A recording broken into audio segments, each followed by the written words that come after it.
সামনে দাঁড়িয়ে থাকা দুটো মেয়ে, একটি তার বোন,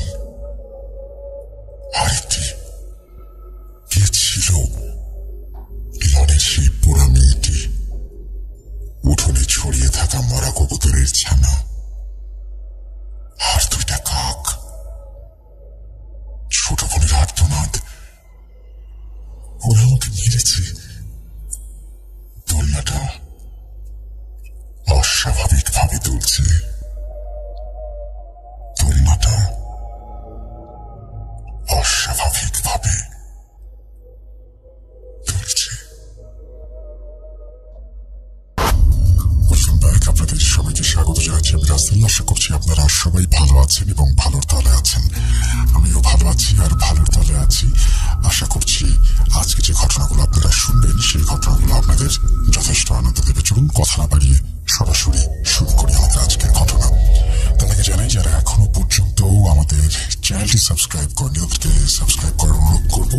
আর আজকের এই ঘটনাগুলো যদি আপনাদের ভালো লাগে তাহলে অবশ্যই লাইক দেবেন, কমেন্ট করবেন এবং শেয়ার করবেন বন্ধুদের সাথে। চলুন চলে যাই ঘটনায়। যেভাবে লেখা আছে আমি সেভাবেই পড়ে শোনাচ্ছি। আসসালামু আলাইকুম রাসেল ভাই, আশা করি ভালো আছেন, কারণ আমি জানি আপনি সবসময় ভালোর থলে। ছোটবেলা থেকে আমি ভূত এফএম শুনে বড় হয়েছি, তবে কখনো কোনো স্টোরি শেয়ার করব এমনটা ভাবিনি। আর এখন তো আমি আর আমার হাজবেন্ড নিয়মিত ভূত.com-এর শ্রোতা। যাই হোক, আজ ভূত.com-এ আমার নিজের সাথে ঘটা একটা স্টোরি শেয়ার করব। যেহেতু প্রথমবার লিখছি, তাই দয়া করে ভুল ত্রুটি ক্ষমা সুন্দর দৃষ্টিতে দেখবেন। আর দেরি না করে সরাসরি চলে যাই ঘটনায়। যারা শুনছেন তারা এই ঘটনাটি কে কিভাবে কোন ছাঁচে বসাবেন সেটা তাদের ব্যক্তিগত ব্যাপার, তবে এটা আমার জীবনের এক কালো অধ্যায় বলা যেতে পারে।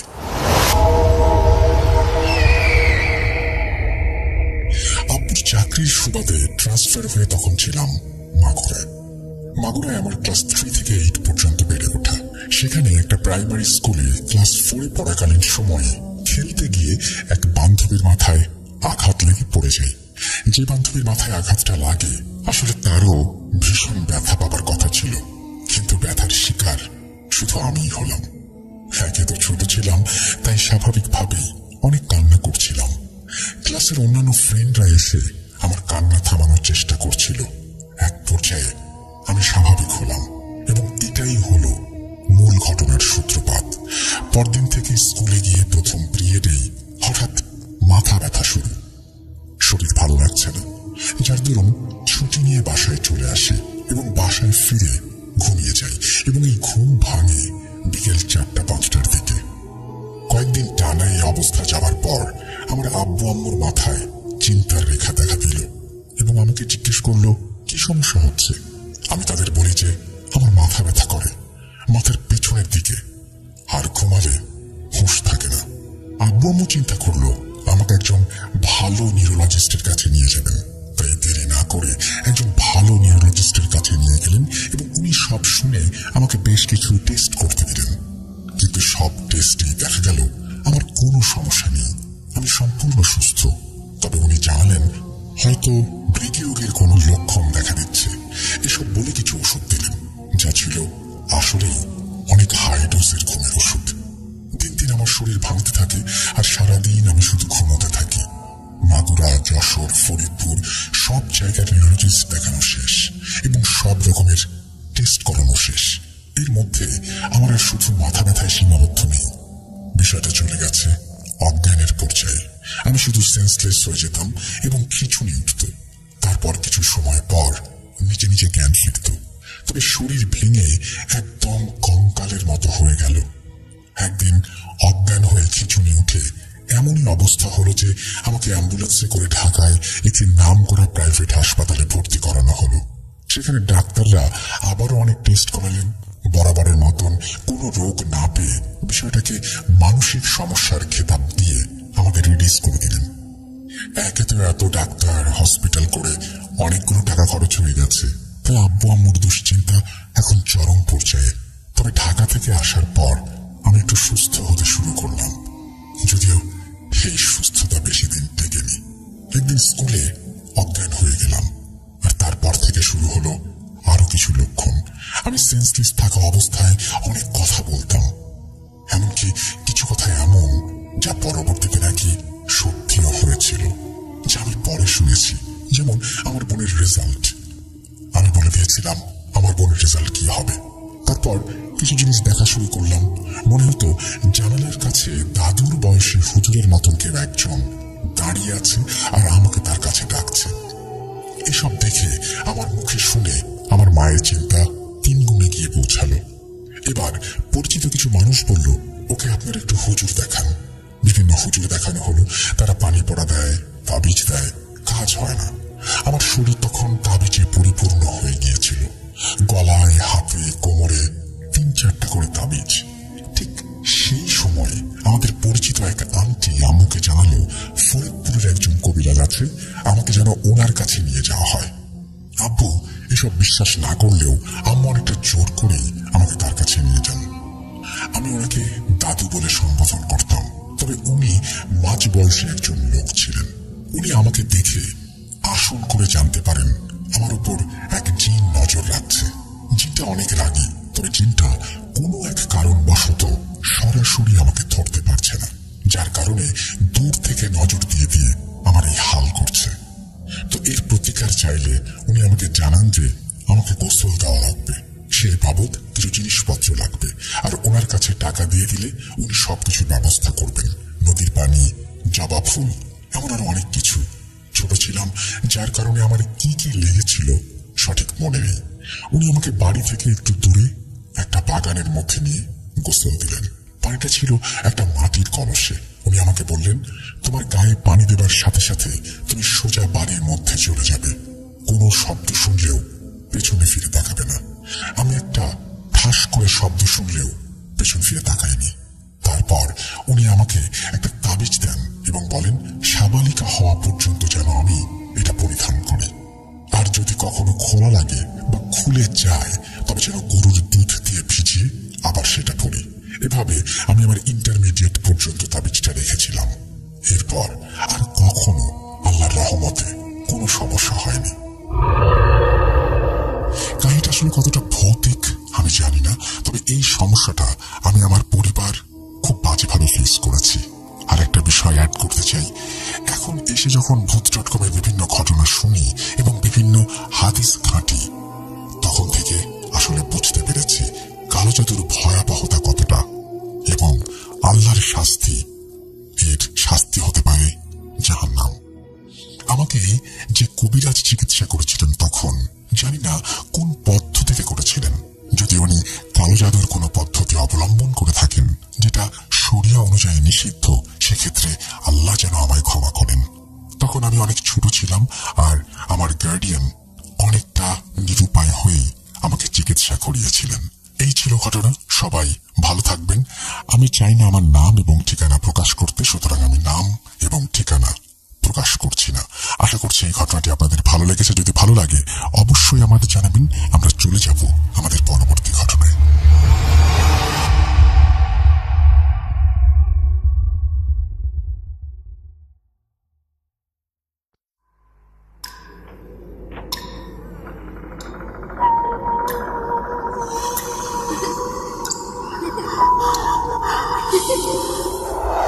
লুকোচুরি খেলবে? লুকোচুরি তুমি লুকাও, আমি ঠিকই তোমাকে খুঁজে পাবো।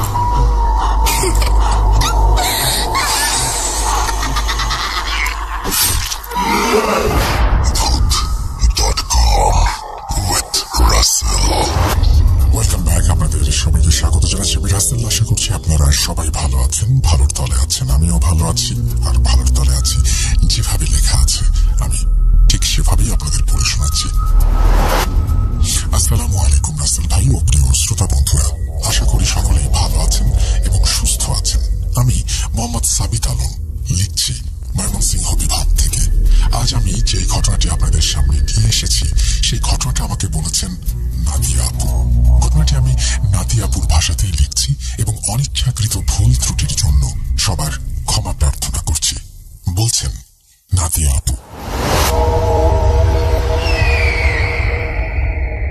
আমি আমি যে ঘটনাটি শেয়ার করব সেই ঘটনাটা আমাদের নিজের পরিবারের মাঝে ঘটেছিল। তখন আমি ম্যাট্রিকের স্টুডেন্ট।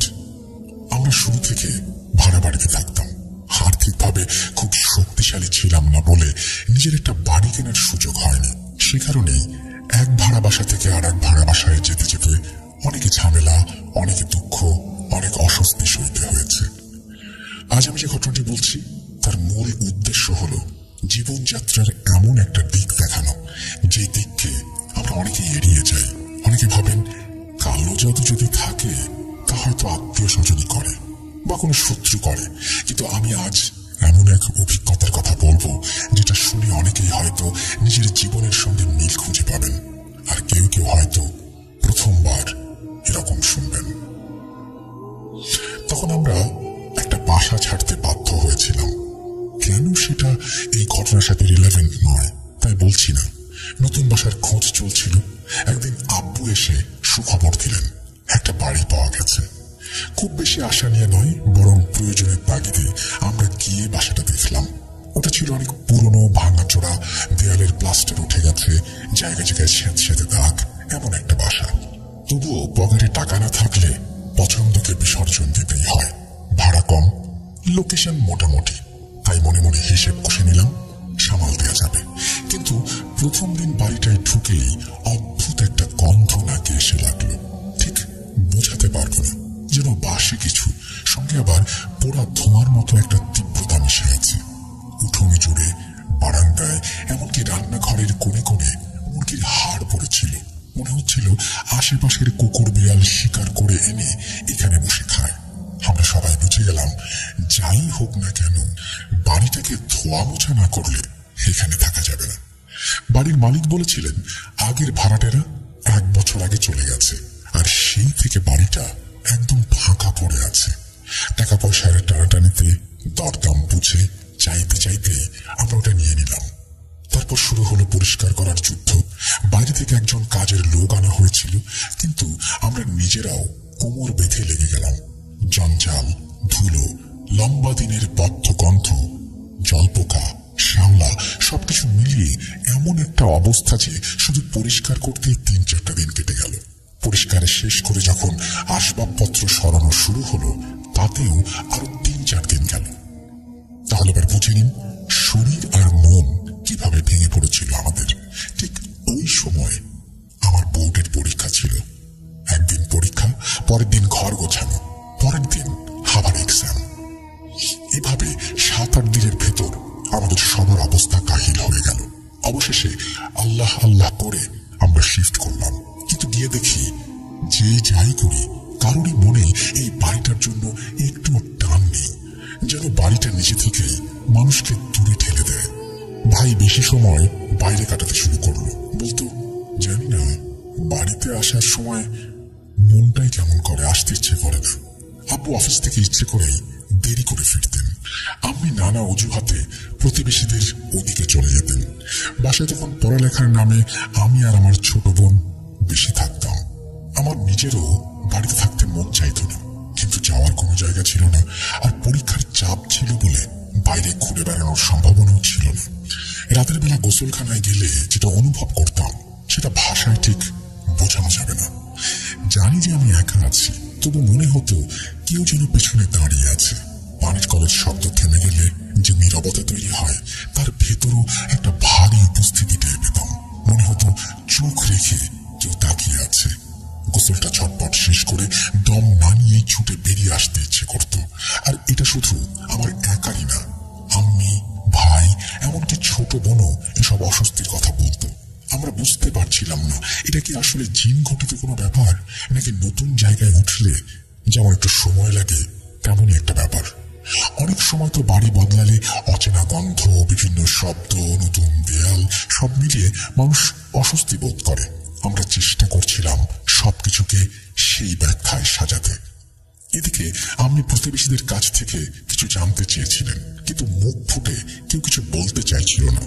আমরা ভাড়াটে, মালিক থাকেন পাশের দিকেই, তিনি নাকি একটু রাগী স্বভাবের, কেউ তার সঙ্গে ঝামেলায় জড়াতে চায় না। সবাই শুনে শুনে বলল, ভালোই তো দেখাচ্ছে, আপনি থাকলে বুঝবেন। আমরা বাধ্য হলাম চুপ করে সেই বাড়িতে থাকতে। ভাড়াও বাজার দরের চেয়ে কম, সেই হিসেবে থাকা আর ছাড়ার কোনো উপায় দেখছিলাম না। আমাদের পরিবার ছোট, ছোট বোনের বয়স তখন 5 বছর, ভাই আমার থেকে 2-3 বছরের বড়। আমি, ভাই, আম্মি, আব্বু আর আমার ছোট বোন। বাড়িটা বড়, প্রায় 6টা রুম, তাই 3টা রুম ব্যবহার করতাম, বাকিগুলো খালি থাকতো। শুক্রবারের দিন ভাই নামাজ পড়তে বেরোবার জন্য তৈরি হচ্ছিল। আমি তখন ওয়াশরুমে মাথায় পানি দিচ্ছিলাম। ছোট বোন ঘরে খেলছিল। হঠাৎ বাইরে তীব্র চিৎকার, সঙ্গে ছোট বোনের কান্না। আমি হাতের কাজ গুটিয়ে তাড়াতাড়ি বের হয়ে এলাম। দেখি ভাই উত্তেজিত, মুখ হাঁ হয়ে গেছে, বারবার একই কথা বলছে। ছোট বোন ভয়ে কুঁকড়ে গেছে। আম্মিও ছুটে এসেছে। ভাই বোঝাতে চাইছে, কিন্তু তার গলাটা কাঁপছে। আম্মির মুখেও ভয় স্পষ্ট। আমি বললাম, কি হয়েছে? এমন চিৎকার করছো কেন? বাচ্চাটাকে ভয় পাইয়ে দিয়েছ? ভাই কসম খেয়ে বলল, আমি উঁচু করে নামাজে যাচ্ছিলাম, তোমার ঘরের সামনে দিয়ে যেতে গিয়ে দেখি ছোট ওই আয়নার সামনে দাঁড়িয়ে। প্রথমে খেয়াল করিনি, পরে মনে হলো আয়নায় তার ছায়া পড়ছে না। আমি ফিরে এসে দেখি ছায়া আছে। ভাবলাম চোখের ভুল, আবার ফিরতে যাচ্ছি, দেখি আয়নায় দুটো মেয়ে। ভাই এক মুহূর্তের জন্য থেমে গেল। আমাদের ছোট তো একটাই, তাহলে আরেকজনকে দেখতে ছোটটার মতো, কিন্তু চেহারা অন্যরকম। আমি কিছুক্ষণ চুপ, মনের ভেতরে কেমন হিম হিম ঠান্ডা। তবে বললাম, এ ধরনের কথা ছোটটার সামনে বলো না। আমি কঠোর গলায় বললেন, আবার যেন এমন কথা না শোনা যায়। বেচারা কত ভয় পেয়েছে দেখো। সবাইকে শান্ত করলাম, মাথায় পানি দিলাম, পানি খেলাম। তারপর বিষয়টা আপাতত চেপে রইলাম। মনে মনে ভাবলাম, নতুন ঘরের ভেতরে আলো ছায়ার খেলা বা চোখের ভুলও হতে পারে। এই 1-2 দিনের মাথায় রাত 10টা থেকে 1টা, এই সময়ের কোনো এক মুহূর্তে বাইরে ঝড় উঠল। আপনি বারান্দায় কাপড় তুলতে গিয়েছিলেন। হঠাৎ তিনি আমাদের নাম ধরে ডাকলেন, নাদিয়া তাড়াতাড়ি এসো, ভাইকে ডাকো। আমি দৌড়ে গেলাম। দেখি আম্মি কাঁপছেন, চোখ বড় বড়, ঠোঁট শুকনো। আমরা জিজ্ঞেস করলাম, কি হয়েছে? আমি চুপচাপ লনের দিকে তাকিয়ে। আমরা প্রায় টেনে ভেতরে আনলাম। তারপর যে কথা শুনলাম, গায়ে কাঁটা দিয়ে উঠল। আমি বললেন, আমি এক পড়ে যাওয়া মেয়েকে লনে দাঁড়িয়ে থাকতে দেখেছি। শুধু মুখ না, পুরো শরীরটাই ঝলসে গেছে। পাশ থেকে পোড়া গন্ধ আসছিল। আমরা একসঙ্গে নিঃশ্বাস টেনে বুঝলাম, পোড়া গন্ধটা আমরাও পাচ্ছি। বাইরে গিয়ে আম্মিকে আমরা যখন সামলাচ্ছিলাম, সেই গন্ধ নাকে লেগেছিল। ভাই সঙ্গে সঙ্গে বলল, আমি তো পড়েছিলাম, আয়নায় একটা মেয়েকে দেখেছিলাম, তোমরা বিশ্বাস করনি। আমরা মাথা নিচু করে বুঝলাম, এই বাড়িতে কিছু আছে, কিন্তু যাবো কোথায়? হাতে টাকা নেই, জিনিসপত্র অনেক, রাতে রাস্তায় নামা সম্ভব নয়। আপনি পরদিনই পাড়ার কয়েকজন মহিলাকে ডাকলেন। বাড়িতে কোরআন খানি হলো।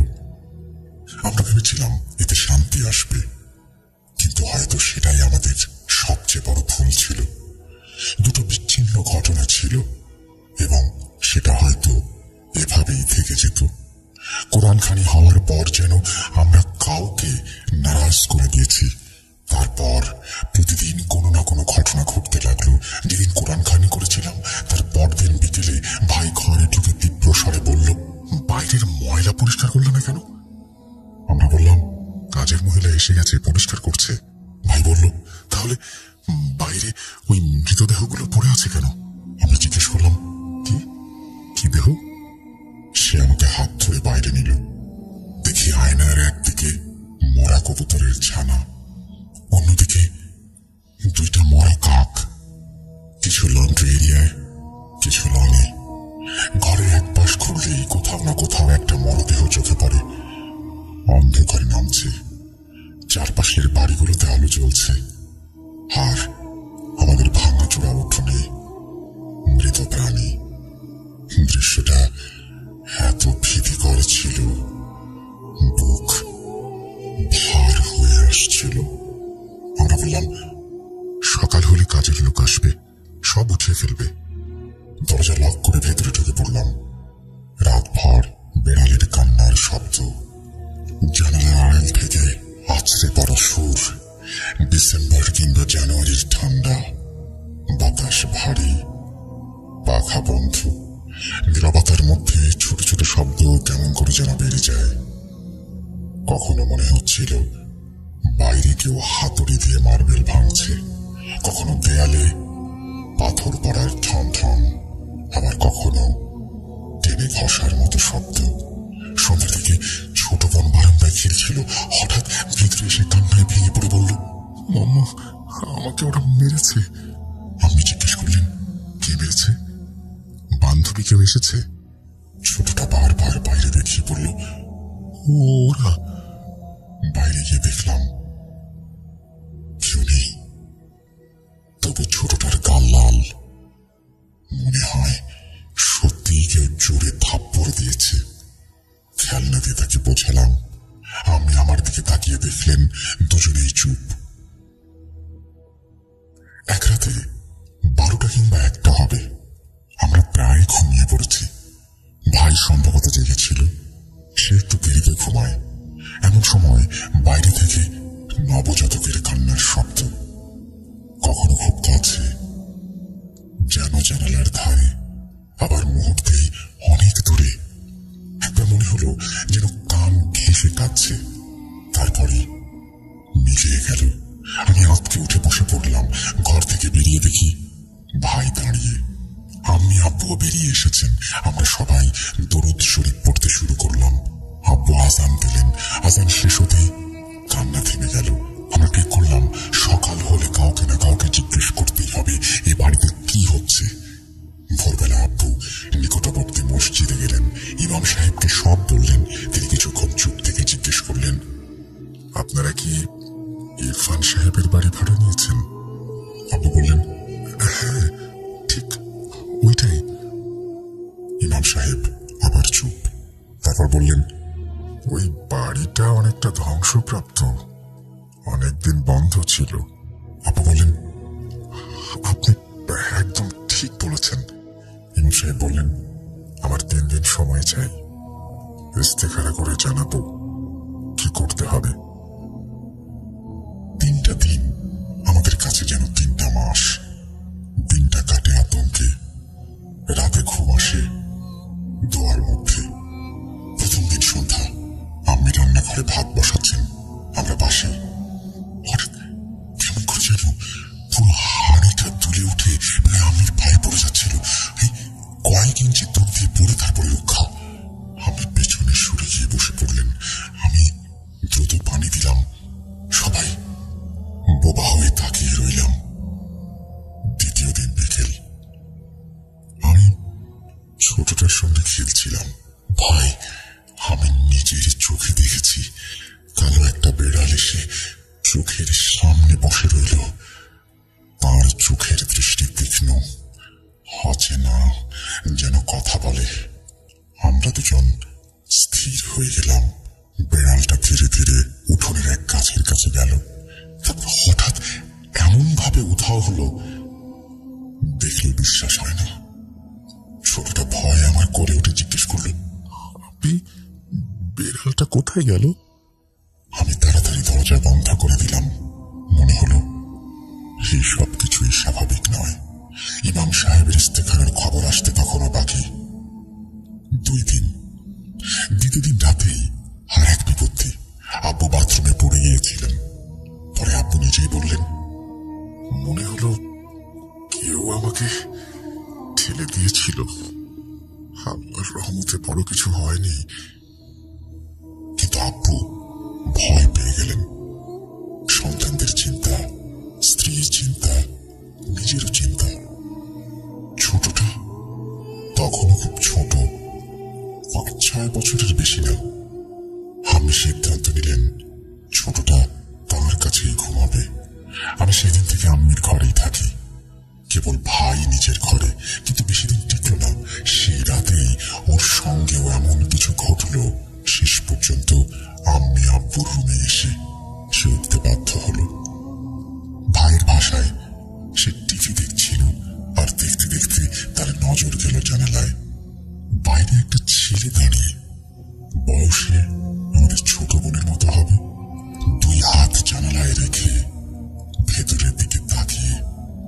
শীতকাল, রাত 1টা, গলির লাইট জ্বলছিল বলে ছেলেটাকে স্পষ্ট দেখা যাচ্ছিল। ভাই কুঁকড়ে গেল। হার্ট তার মনে হলো, আমি কি জেগে আছি না স্বপ্ন দেখছি? তারপর হঠাৎ ভয় এমন ভাবে চেপে ধরল যে চিৎকার করে ঘর ছেড়ে বেরিয়ে এলো। আর সেদিন থেকে ভাই তার নিজের ঘরে ঢোকেনি। তৃতীয় দিন ছিল জুম্মাবার। আব্বু বললেন, ঈশার নামাজ পড়ে ইমাম সাহেবের কাছে যাব, দেখি কি বলেন শুনবো। সেদিন রাতে ঠিক নামাজে আব্বু থাকা অবস্থায় আমাদের উঠোনের ঝুলনা হঠাৎ এমন ভাবে দুলতে শুরু করলো, মনে হলো কেউ অদৃশ্য হাতে টানছে। বিশ্বাস করুন, তখন যদি ক্যামেরাযুক্ত মোবাইল থাকতো আমি ভিডিও করতাম। দোলনা যে উচ্চতায় উঠেছিল, সেই গতিটা যে ছিল কতটা বেশি ভাষায় বোঝানো মুশকিল। আমরা সবাই স্তব্ধ হয়ে তাকিয়ে আম্মি হিতাহিত জ্ঞান হারানোর আগে দরজা বন্ধ করিয়ে আমাদের একটা ঘরে ঢোকালেন। আমরা সবাই মিলে দোয়া পড়লাম, আয়াত পড়লাম, আব্বুর ফেরার অপেক্ষায় রইলাম। একটু পর দরজায় ঘন্টা বাজল। বাইরে যেতে ভয় হচ্ছিল খুব, কিন্তু যেতে তো হবেই। আমরা সবাই গিয়ে দরজা খুললাম। আল্লাহর রহমতে ততক্ষণে দোল থেমে গেছে। ভাই আব্বুকে নিয়ে ঢুকলো। আব্বু বসেই বললেন, আমি ইমাম সাহেবের সঙ্গে কথা বলেছি, তিনি যা বলেছেন শুনে আমি নিজেও আঁতকে উঠেছি। আব্বু জানালেন, আগের ভাড়াটেদের উপর কেউ শত্রুতা করে জাদু করেছিল। সেই জাদুর উপকরণ এই বাড়িতে কোথাও রেখে গেছে। এইসব জিনিসের কিছু নাকি এই ঘরেই লুকিয়ে আছে। আগের ভাড়াটেরা তাই হয়তো রাতারাতি পালিয়েছে। আর যেহেতু জাদুর সূত্র এই বাড়ির ভেতরেই, তাই নতুন যে পরিবার এখানে আসবে তার উপর সেই প্রভাব পড়বে। ইমাম সাহেব সাবধান করে বলেছেন, তোমরা যদি দ্রুত বের না হও তবে এর প্রভাব ত্বরান্বিত হবে। এমনও হতে পারে কারো প্রাণ নাশের আশঙ্কা আছে। আমরা একে অপরের মুখের দিকে তাকালাম। ভয়, বিস্ময়, কান্তি সব মিলিয়ে বোকার মতো বসে রইলাম। তারপর যেন একসঙ্গে সিদ্ধান্ত হলো, অপেক্ষা নয়, দেরি নয়। সকাল হতেই আমরা খালার বাড়ির দিকে রওনা দিলাম। যে যা পারি গুছিয়ে বাকিটা পরে আনবো ভেবে ভোরের আলো ফুটতেই বের হয়ে গেলাম। খালার বাড়িতে উঠলাম। মনটা একটু শান্ত হলো। যতদিন না অন্য কোনো বাসা মেলে আমরা এখানেই থাকবো। পরে আরেকটা ভাড়া বাসা পেয়ে আমরা শিফট করলাম। সেই থেকে ওই বাড়ির দিকে আর ফিরেও তাকাইনি। এই পুরো অভিজ্ঞতা থেকে আমরা একটাই শিক্ষা পেতে পারি, জরুরি আছে জাদু শুধু আপনার উপরই করা হয়েছে। আপনি যে বাড়িতে উঠেছেন, আগের সাথে যাদের শত্রুতা ছিল, যাদের জীবনকে বিপথে নিতে চেয়েছিল কেউ, তাদের লক্ষ্য করে করা জাদুর প্রভাবও ওই জায়গাটিকে আক্রান্ত করতে পারে। এরপর যে পরিবার আসে তারাও তার প্রভাব মুক্ত নয়। আমরা অনেক সময় নতুন বাসা নেওয়ার সময় ভাড়াটা, লোকেশনটা, দেয়ালের রং ঠিক আছে কিনা এসব দেখি, কিন্তু বাসাটার ইতিহাস, আগের ভাড়াটেরা কেন চলে গেল, তারা কতদিন ছিল, কোনো অস্বাভাবিক ঘটনার রেকর্ড আছে কিনা, সেগুলো জানতে চাই না। আমার মনে হয় ব্যবহৃত কোনো বাড়ি নেওয়ার আগে সুযোগ থাকলে অন্তত প্রতিবেশীদের কাছ থেকে একটু খোঁজ খবর নেওয়া ভালো। কেউ যদি সরাসরি কিছু বলতে নাও চায়, তাহলেও ইঙ্গিতে অনেক কিছু বোঝা যায়। ঘরে ওঠার আগে আয়াতুল কুরসি, সূরা বাকারার প্রথম দিক, শেষ 2 আয়াত, সূরা ফালাক, সূরা নাস এসব পড়ে দোয়া করা যায়। আমরা কোরআন খানি করেছিলাম। ইচ্ছে ভালো ছিল, কিন্তু সময়টা ঠিক ছিল কিনা পরে বুঝেছি। এইসব বিষয়ে আগে বোঝাপড়া জরুরি। যাই হোক, আল্লাহ রহমতে আমরা বড় কোনো ক্ষতির আগেই বেরিয়ে এসেছিলাম। আজ যখন এই ঘটনাগুলো লিখছি, এখনো মনে পড়লে শরীর কাঁপে। গোসল গোসলখানার সেই অনুভূতি, আয়নার সামনে দুটো মেয়ে লনে দাঁড়িয়ে থাকা, পোড়া মেয়ে, হাড় পোড়া গন্ধ, উঠোনে ছড়িয়ে থাকা মরা কবুতরের ছানা আর দুইটা কাক, রাতের অন্ধকারে বিড়ালের তীব্র কান্না, দেয়ালে পাথর পড়ার আওয়াজ, টিনে ঘষার মতো অনবরত শব্দ, ছোট বোনের ওরা মেরেছে বলা, শিশুর কান্না আর আজানের সঙ্গে সঙ্গে থেমে যাওয়া, জানালায় দুই হাত রেখে দাঁড়িয়ে থাকা সেই ছেলেটা আর ঝুলনার উন্মত্ত তরুণী।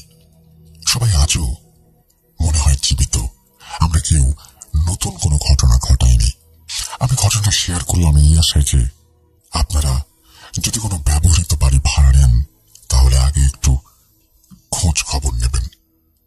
শেষে একটা কথা, আমি নাদিয়া, আমি কোনো আলেম নই, কোনো ঝাড়ফুঁকও জানি না। আমি কেবল একজন সাধারণ মেয়ে যে এই ঘটনা ঘটার সময় ম্যাট্রিকের ছাত্রী ছিলাম। এই বলে তিনি তার ঘটনা শেষ করেছেন। আশা করছি এই ঘটনাটি আপনাদের ভালো লেগেছে। যদি ভালো লাগে অবশ্যই আমাদের জানাবেন। আমরা চলে যাব আমাদের পরবর্তী ঘটনায়।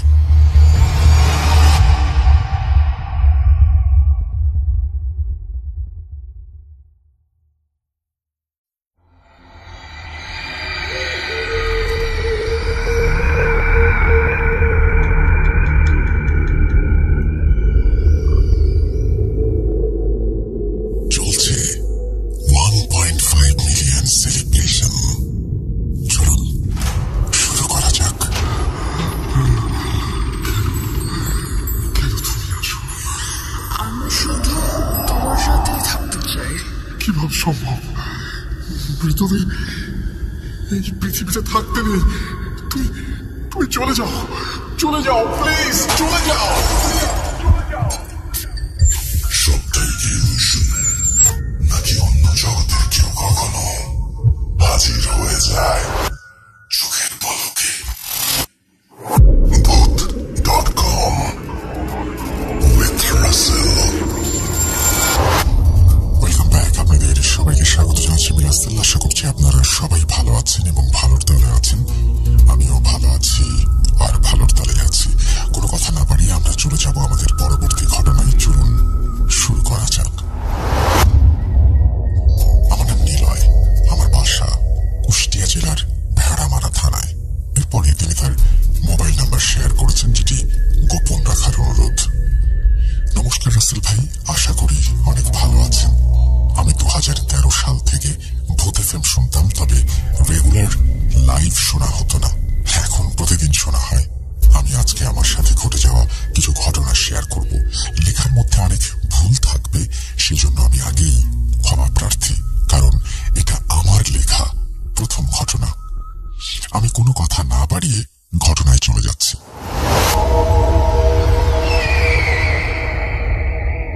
ছোট থেকে আমি নাকি অনেক ভয় পেতাম, মানে মায়ের মুখে থেকে শোনা আমি কোনো কিছু দেখলেই নাকি কান্না করতাম।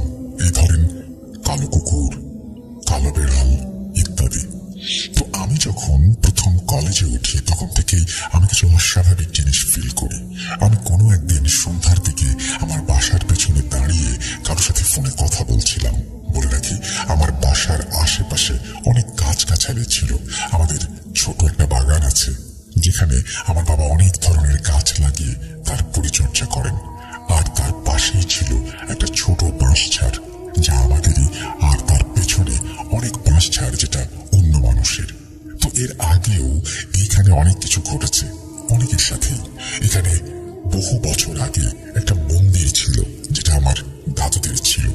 আর আমার দাদুদের অনেক সম্পত্তি ছিল, যেটা অনেক মানুষ জোর করে দখল করে নিয়েছিল। যুদ্ধের আগে আমাদের পরিবারের অনেক মানুষ ইন্ডিয়াতে চলে যায়, তাই তখন অনেকে অনেক জায়গায় অনেক কিছু দখল করে ফেলেছিল।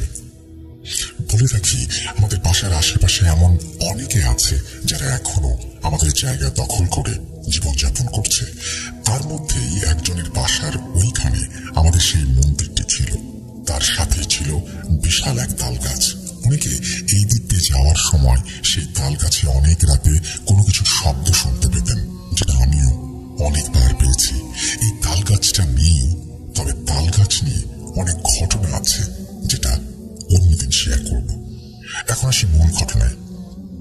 আমি কারোর সাথে কথা বলছিলাম ফোনে। অন্ধকার ছিল আর আশেপাশের বাড়ির কিছু আলো যেটা আমার গায়ে হালকা হালকা লাগছিল।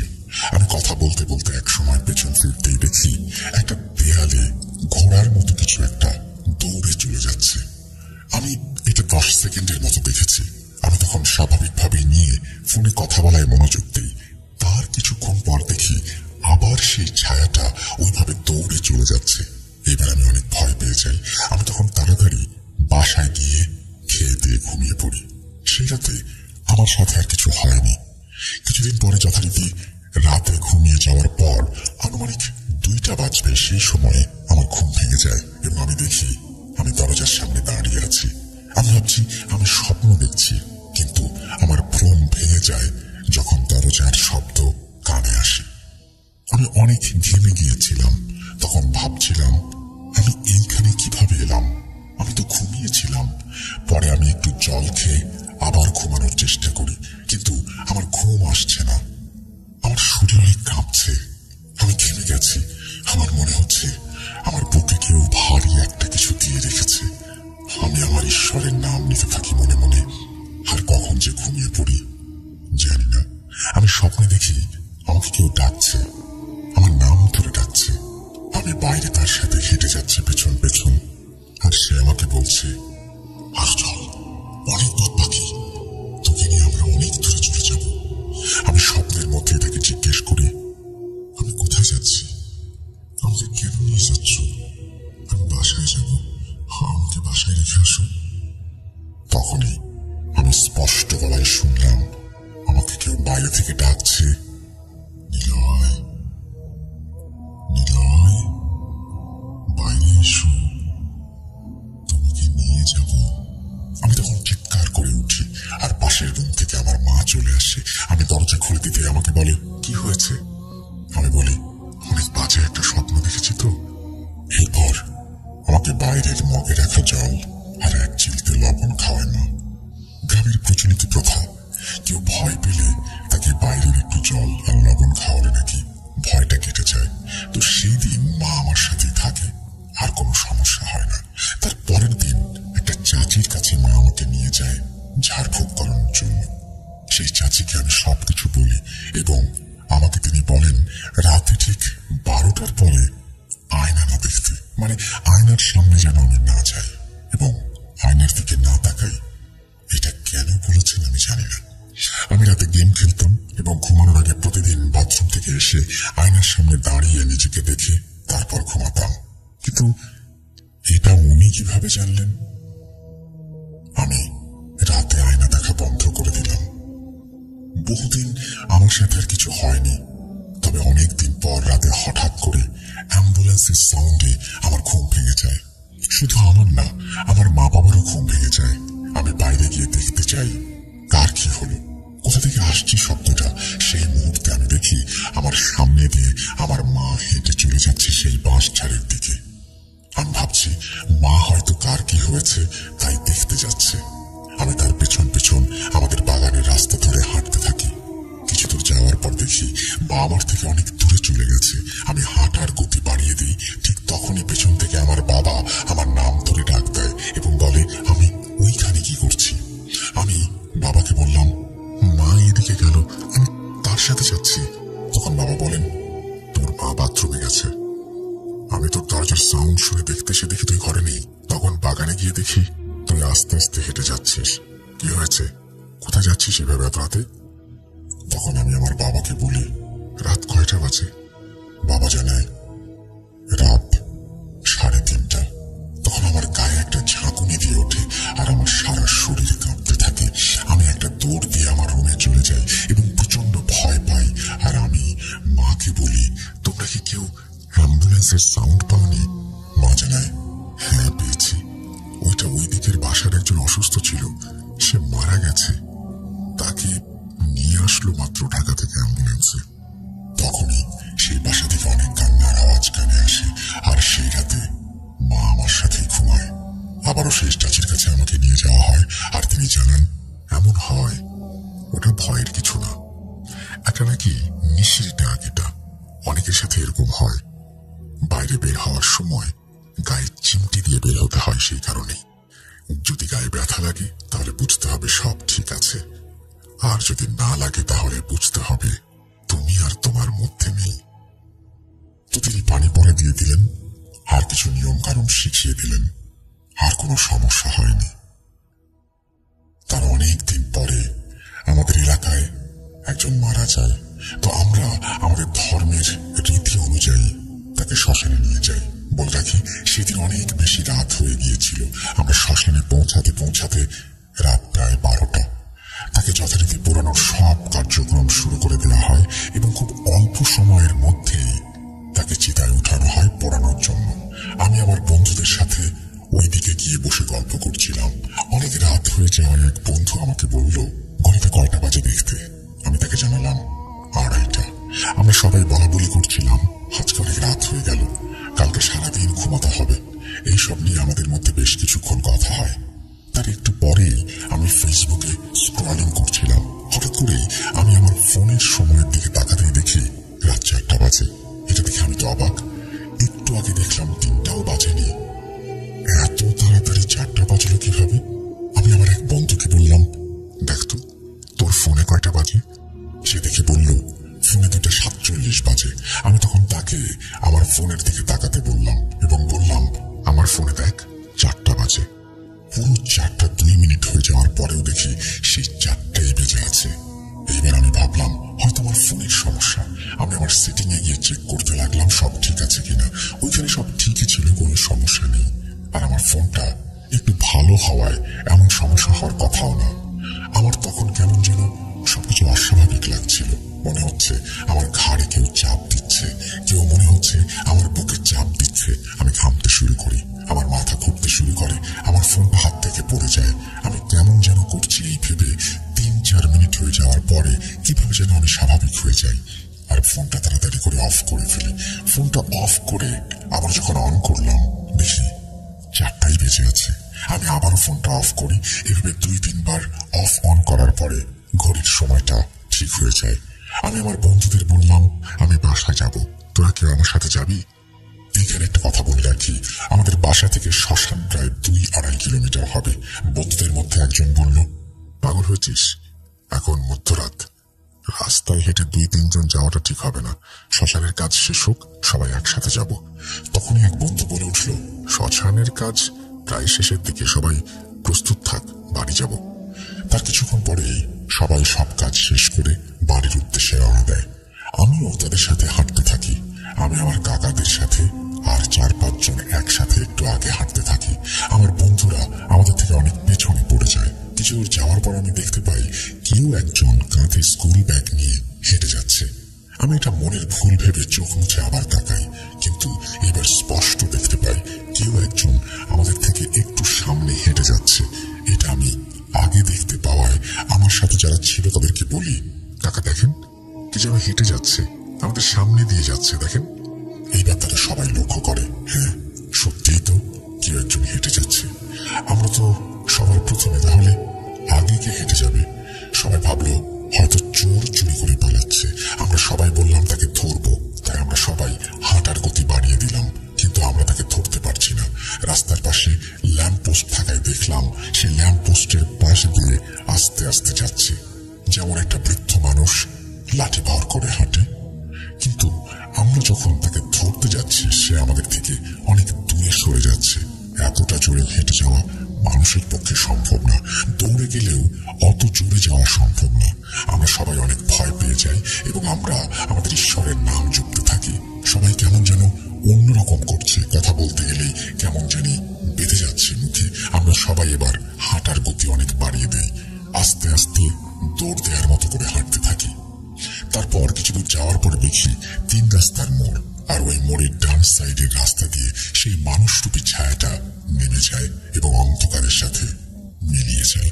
এবার আমরা এইটা দেখে সবাই একটা দৌড় দিই এবং এক দৌড়ে আমরা সবাই বাসায় চলে আসি।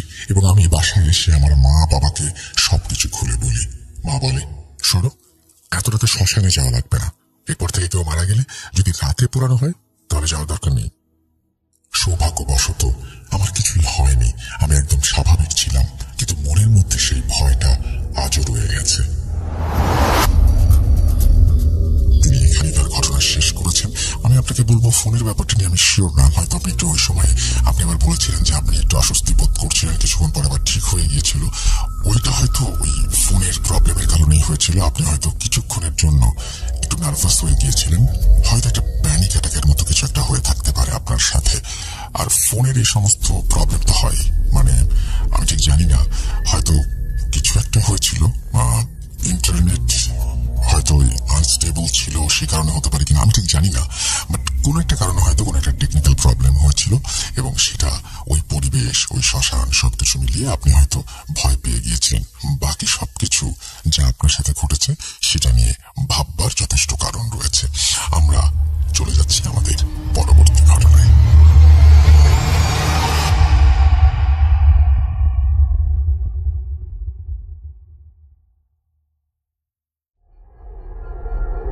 Spirit, be here with me.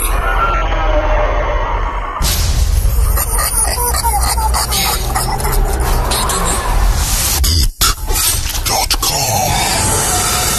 The fear returns with Russell.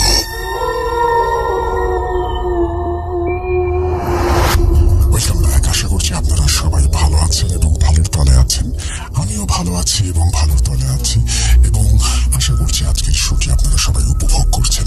যদি উপভোগ করে থাকেন তাহলে আপনাদের কাছে অনুরোধ করব, দয়া করে আমাদের চ্যানেলটি অবশ্যই বন্ধুদের সাথে বা পরিচিত যারা আছেন তাদের সাথে শেয়ার করুন, এবং অবশ্যই যদি ঘটনা ভালো লাগে লাইক দিন, কমেন্ট করুন, আর সেই সাথে সাবস্ক্রাইব করুন।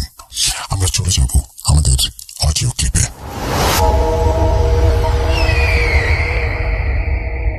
আসসালামু আলাইকুম রাসেল ভাই ও প্রিয় লিসেনার্স, আশা করছি আপনারা সবাই ভালো আছেন এবং সুস্থ আছেন। আমি মোহাম্মদ সিফাত আলম আজ আপনাদের সামনে হাজির হয়েছি দুটি ঘটনা নিয়ে। আজকের ঘটনা দুটি আমি দুজন পৃথক পৃথক মানুষের কাছ থেকেই কালেক্ট করেছি।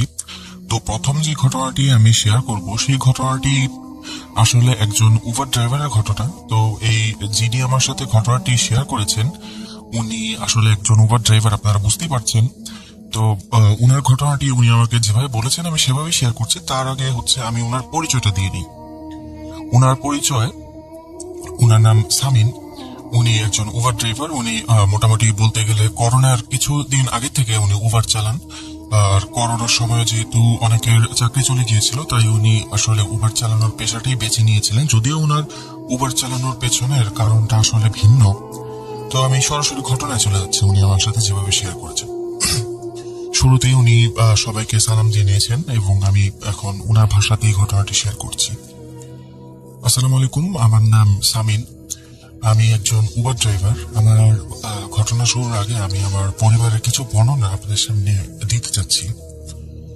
আমার পরিবারে আমার বাবা, আমার মা, আমার দুই বড় বোন এবং আমি। আমার বাবা একটা সময় উবার চালাতেন। ব্যাপারটা এমন ছিল না যে করোনার যখন সময় ছিল তখন চাকরিচ্যুত হওয়ার কারণে বাবা উবার চালাতেন। বাবা আসলে অনেক আগে থেকে উবার চালাতেন। ওনার গাড়ি চালানোর একটা আলাদা ধরনের শখ ছিল। উনি যখনই গাড়ি নিয়ে বের হতেন দেখা যেত যে উনি বিভিন্ন জায়গায় বিভিন্ন দূরে দূরে ভ্রমণের উদ্দেশ্যে চলে যেতেন। তো সেখান থেকে আসলে ওনার উবার চালানোর শখটা শুরু। তো উনি উবার চালাতেন।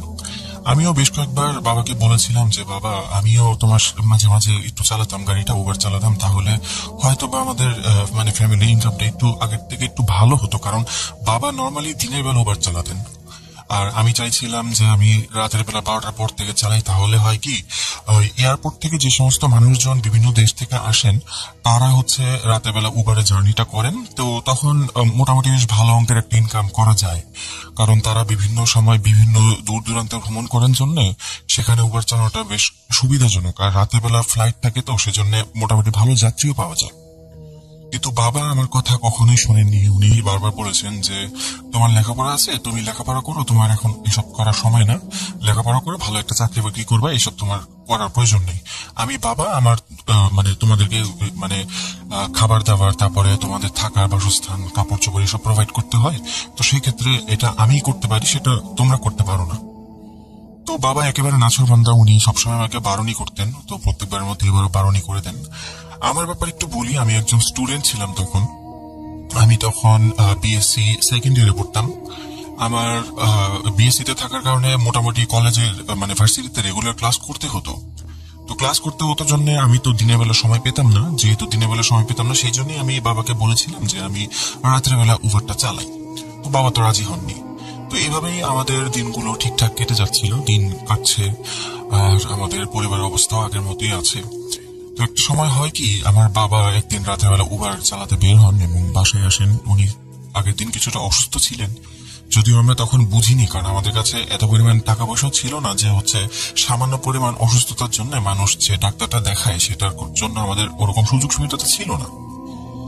তো বাবার অসুস্থতার পর 2 দিন উনি আর উবার চালাননি। তৃতীয় দিন বাবা একটু উঠে গাড়ি নিয়ে বের হতে যাওয়ার সময় উনি হুট করে গাড়ির সামনে পড়ে যান। তো আমরা সবাই যখন বাইরে বেরিয়ে দেখি যে বাবা পড়ে গেছে, তখন বাবার কাছে আমরা যখন যাই তখন দেখি যে বাবার শ্বাস প্রশ্বাস চলছে এবং বাবা অজ্ঞান হয়ে আছেন। তো বাবাকে আমরা দ্রুত হসপিটালে নিয়ে যাই। হসপিটালে নিয়ে যাওয়ার পর ডাক্তার আমাদেরকে বলেন যে বাবার স্ট্রোক হয়েছে এবং অবস্থা খুবই সিরিয়াস, উনি সার্ভাইভ নাও করতে পারেন, আর যদি সার্ভাইভ করেনও তারপরে হয়তো প্যারালাইজড হয়ে থাকবেন। তো সেখানে প্রায় 2-3 সপ্তাহের মতো চিকিৎসা হয়, বাবাকে আইসিইউতে রাখা হয়, অনেক টাকা খরচ হয়। আমাদের সেভিংস এ যত টাকা ছিল সব আমাদের একদম পানির মতো বেরিয়ে যায়। টাকাটা আসলে বড় ফ্যাক্ট ছিল না, ফ্যাক্ট ছিল বাবার ঠিক হওয়াটা, কারণ আমাদের পরিবারে বাবাই একমাত্র মানুষ ছিলেন যিনি রোজগার করতেন। বাবা ছাড়া তো আর কেউ রোজগার করতেন না, যেহেতু রোজগার করার ব্যক্তি একজনই। তো সেই ক্ষেত্রে বাবা যদি রোজগার না করেন তাহলে আমাদের সংসার চলবে কি দিয়ে? তাই আমরা বাবার চিকিৎসার কাজে খুব তরজোর লাগাইছে, বাবা দ্রুত সুস্থ হয়ে যাবে নিয়ে আশা করছিলাম। আমরা আল্লাহর কাছে দোয়া করছিলাম যে আল্লাহ দ্রুত আমার বাবাকে সুস্থ করে দিন। কিন্তু আসলে মানুষ যা চায় সবসময় তো সেটা হয় না। তো মোটামুটি 20-22 দিন আইসিইউতে থাকার পর আমার বাবা ইন্তেকাল করেন। ইন্না লিল্লাহি ওয়া ইন্না ইলাইহি রাজিউন।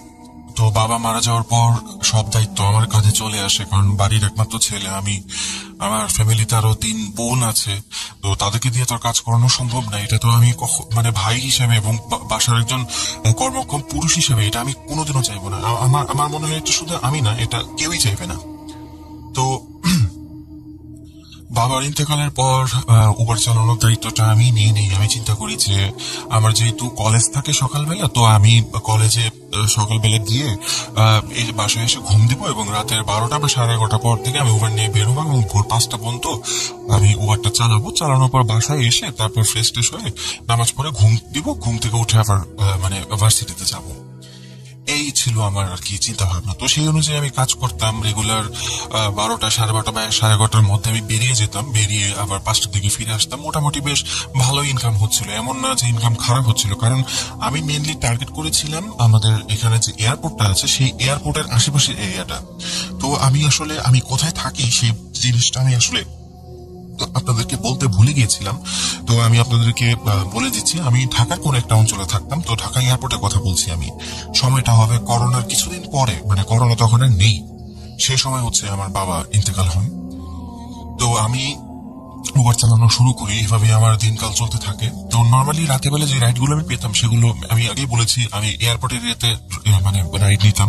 তো সেই ক্ষেত্রে এয়ারপোর্টের মানুষজনই বেশি থাকতো, আশেপাশের মানুষও কিছু থাকতো, এবং দেখা যেত যেহেতু রাতের বেলা ড্রাইভটা করতাম, রাইড গুলো নিতাম, তো সেই ক্ষেত্রে মানুষের পরিমাণ তেমন একটা বেশি ছিল না। রাস্তাঘাট বেশ শুনশানই থাকতো, কারণ রাতে 3টা-4টা পর্যন্ত তো এটা অনেক রাত।